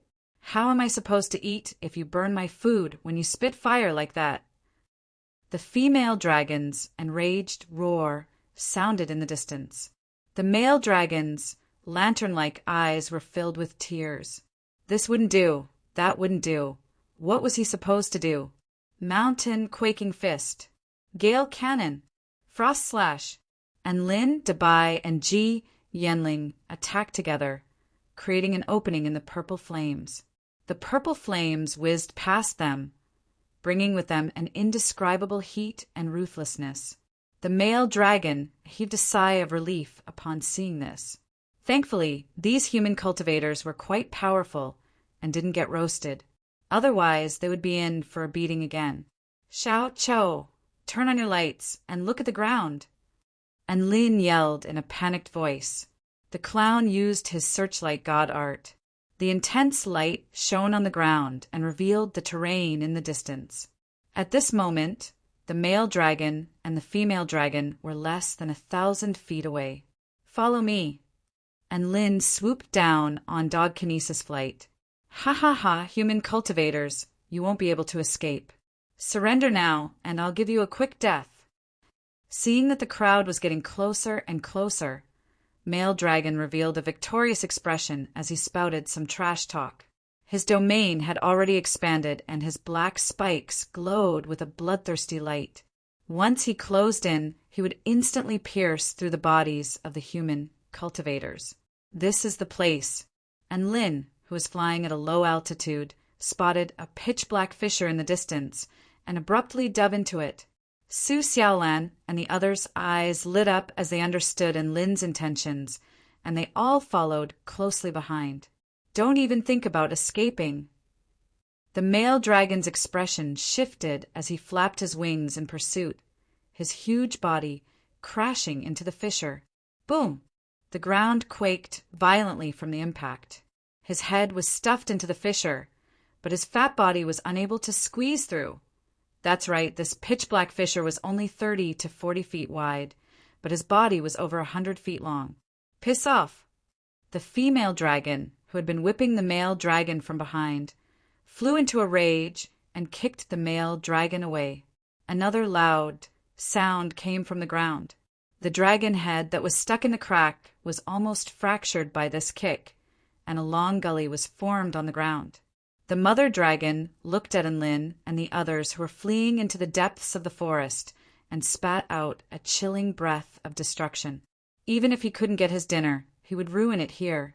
And Lin and the others, who were flying downwards, suddenly felt an extremely terrifying energy behind them. It was a kind of energy that seemed to be able to freeze everything. Everywhere it passed, even the air began to solidify. This wasn't the half-baked attack of a male dragon, but the full power attack of a soul formation stage dragon. Stay close to me! And Lin shouted. Su Xiaolan and the others immediately moved closer to Lin. Big, big, big. The chaotic alloy brick quickly expanded and stood in front of Lin. Rumble. The breath collided with the brick, and Lin stumbled back from the terrifying impact. The chilling breath was unable to penetrate the brick, but the breath that did pass through the outer layer of the brick still brought with it a bone-chilling sensation, as if it was going to freeze one's blood completely. Thank God I have Big Brother and Divine Brick. Otherwise, I would have become a frozen dog. Woof. Dabai said with lingering fear. Above the fissure, the female dragon's chest constricted when she saw that her attack had been blocked by a spirit-nurturing stage cultivator. Mother asterisk her. Did those despicable human cultivators become ice sculptures? The male dragon rubbed his neck and ran over. F asterisk CKU. The female dragon kicked the male dragon flying. She glared at the cultivators flying further and further away, but there was nothing she could do in the end. She could only vent her anger on the male dragon, and Lin and the others all breathed a long sigh of relief when they saw that they were already out of range of the female dragon's attack. They knew that they wouldn't be able to go back through the fissure in the short term, so they could only continue to fly downward along the fissure. Their surroundings were still pitch black, but under the illumination of the luminous pearls, they discovered that the rock walls on either side showed no signs of shrinking. Instead, they continued to expand. It looks like there's another independent space at the bottom of the fissure. There should be mutant beasts in there, and there are a whole pack of them. Ji Yanling had been to similar spaces many times, so she had a lot of experience. Sure enough, after descending for over a kilometer, they arrived at a vast space. "There's light here," and Lin exclaimed. There were specks of green light in the rock ceiling at the top of the space. The light was very dim, but it was very conspicuous in this completely dark environment. "These are shadow bugs. They like to appear in places with abundant water. With such a large number of shadow bugs, there might be an underground lake here," Ji Yanling explained. "A lake? Could there be water monsters?" Sure enough, they didn't have to go far before they saw a small lake up ahead through the light of the luminous pearls. Wang Lu, are you there?" Ji Yanling began to call out that person's name again, and her voice even caused ripples to appear on the calm surface of the lake. Her calls received no response, but there was no sign of discouragement on her face as she continued onward. That's right. She had probably repeated this call over 1,000,000 times already. Without the support of a strong will, there was no way she would be able to continue like this. And Lin was very impressed by this woman, and he was quite touched by her fragile yet determined figure. Right at this moment, he suddenly felt a chill run down his spine. A chaotic and twisted aura swept toward him, and he immediately gripped his sword in fear. However, this aura was like a gust of wind, dispersing with a single gust of wind before everything returned to normal. He looked around in bewilderment to find that everyone had the same expression on their faces. "This is most likely the Dark Abyss wind. I've encountered it countless times. It's not dangerous." Ji Yanling spoke with great experience, and Lin and the others finally breathed a sigh of relief upon hearing this. However, right at this moment, another gust of cold aura swept toward them, giving them goosebumps, and then a chaotic and twisted aura swept toward them from all directions, intermingled with violent and despairing negative emotions. Is this also the effect of the Dark Abyss wind? And Lin's entire body trembled as he asked nervously. Cold sweat beaded on Ji Yanling's forehead as she swallowed involuntarily. "I don't know. Xiao Qiu, turn on the lights." Clang! Xiao Qiu's searchlight instantly lit up the darkness around them. A series of pitch-black, twisted objects began to appear in everyone's field of vision. They slowly moved toward them from all directions and had already surrounded Lin and the others. These twisted objects were about the same size as humans, but there was no pattern to their appearance. It was as if they were pools of pitch-black liquid that could fly on their own. Despair, violence, depravity, hatred, all sorts of negative emotions rippled outward in all directions, making one's head feel like it was about to explode. An expression of shock appeared on Lin's face as he stared at these twisted objects. Then he felt as if his mind was about to be sucked into them, and his body instinctively reacted with disgust. Be careful, everyone. These are sinister devils. Through their various characteristics, he discovered that these twisted objects were all sinister devils. Everyone was a little incredulous upon hearing this. Wasn't there supposed to be very few sinister devils in the abyss of evil? How come there were so many of them all of a sudden? And Lin recalled something Ji Yanling had said before. In a vast, independent space, there is often a tribe. The tribe in this space couldn't be sinister devils, right? Chapter 150. And Lin only wanted one sinister devil. But now there was a whole bunch of sinister devils. They really didn't want this kind of luxurious, sinister devil gift pack. And Lin already held the Soul Formation Stage offensive talisman in his left hand. If the enemies were too powerful, then he would have to use this trump card. He looked around at the sinister devils surrounding them to find that there were a total of 12 sinister devils. Sinister devils didn't have cultivation bases, so he couldn't sense just how powerful they were. However, a sense of extreme danger enveloped his entire body. Whoosh! For sinister devils sprang into action, pouncing toward Lin and the others. Fire Spirit! Flames engulfed Su Xiaolan's entire body, and she was like a phoenix bathed in flames as she slashed through the air with her long sword, unleashing one flaming sword slash after another. The sinister devil's black body squirmed in the face of these sword slashes, and as it squirmed, sharp black claws began to materialize as it swiped at the flaming sword slashes with its bare hands. Boom, boom, boom. Flames exploded, charring the surrounding area black. A black figure leaped out from the flames, and it continued to attack Su Xiaolan with a violent and sinister aura, moving even faster than before. At the same time, the other 3 sinister devils had also reached them.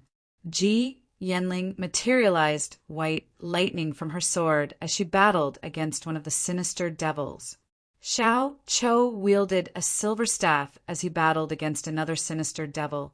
Both of them were powerful beings of the spirit-nurturing final stage, and they were the most powerful in Lin's team, but they were still having a hard time fighting them.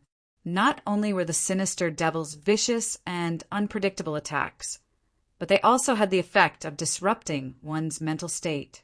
Another sinister devil pounced toward Lin, but Lin yelled at Dabai, "Hurry up and go help Su Xiaolan!"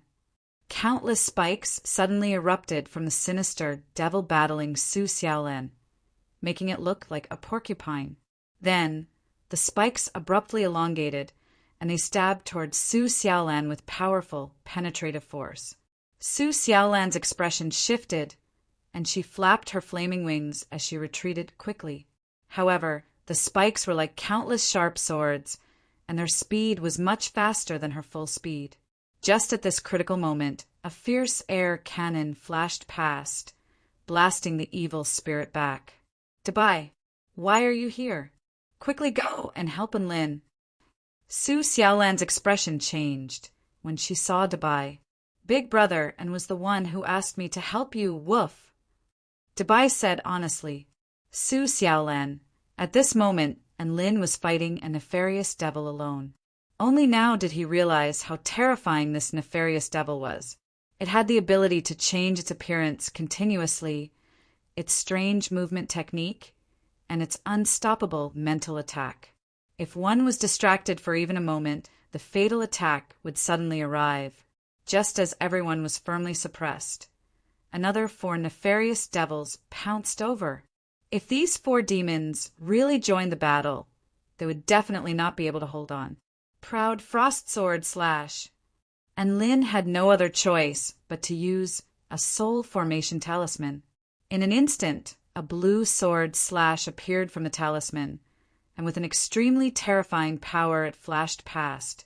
The body of the nefarious devil that Lin was fighting was instantly sliced in half. It let out a shrill cry before finally disappearing on the spot. Success! However, the system did not send out a notification that he had successfully defeated the nefarious devil. Could it be that the nefarious devil that was defeated by relying on the power of others did not count? Without any time to think, he took out another talisman. Proud frost sword slash.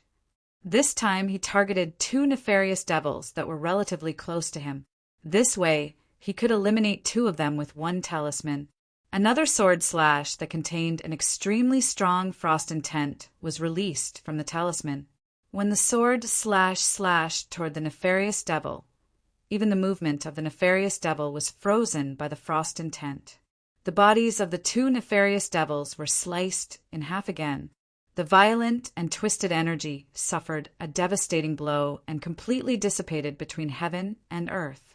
This talisman was very useful, but Lin's heart ached to use it. The talismans given by the Kunlun immortal sect leader Spirit Child Shur had already been used up. With a pained expression, he took out the evil vanquishing talismans given by the sect leader of Dragon Tiger Sect, Heavenly Teacher Zhang. Trash nefarious devil, I'll let you taste the power of the soul vanquishing lightning technique. And Lin knew that he had to use these life-saving trump cards.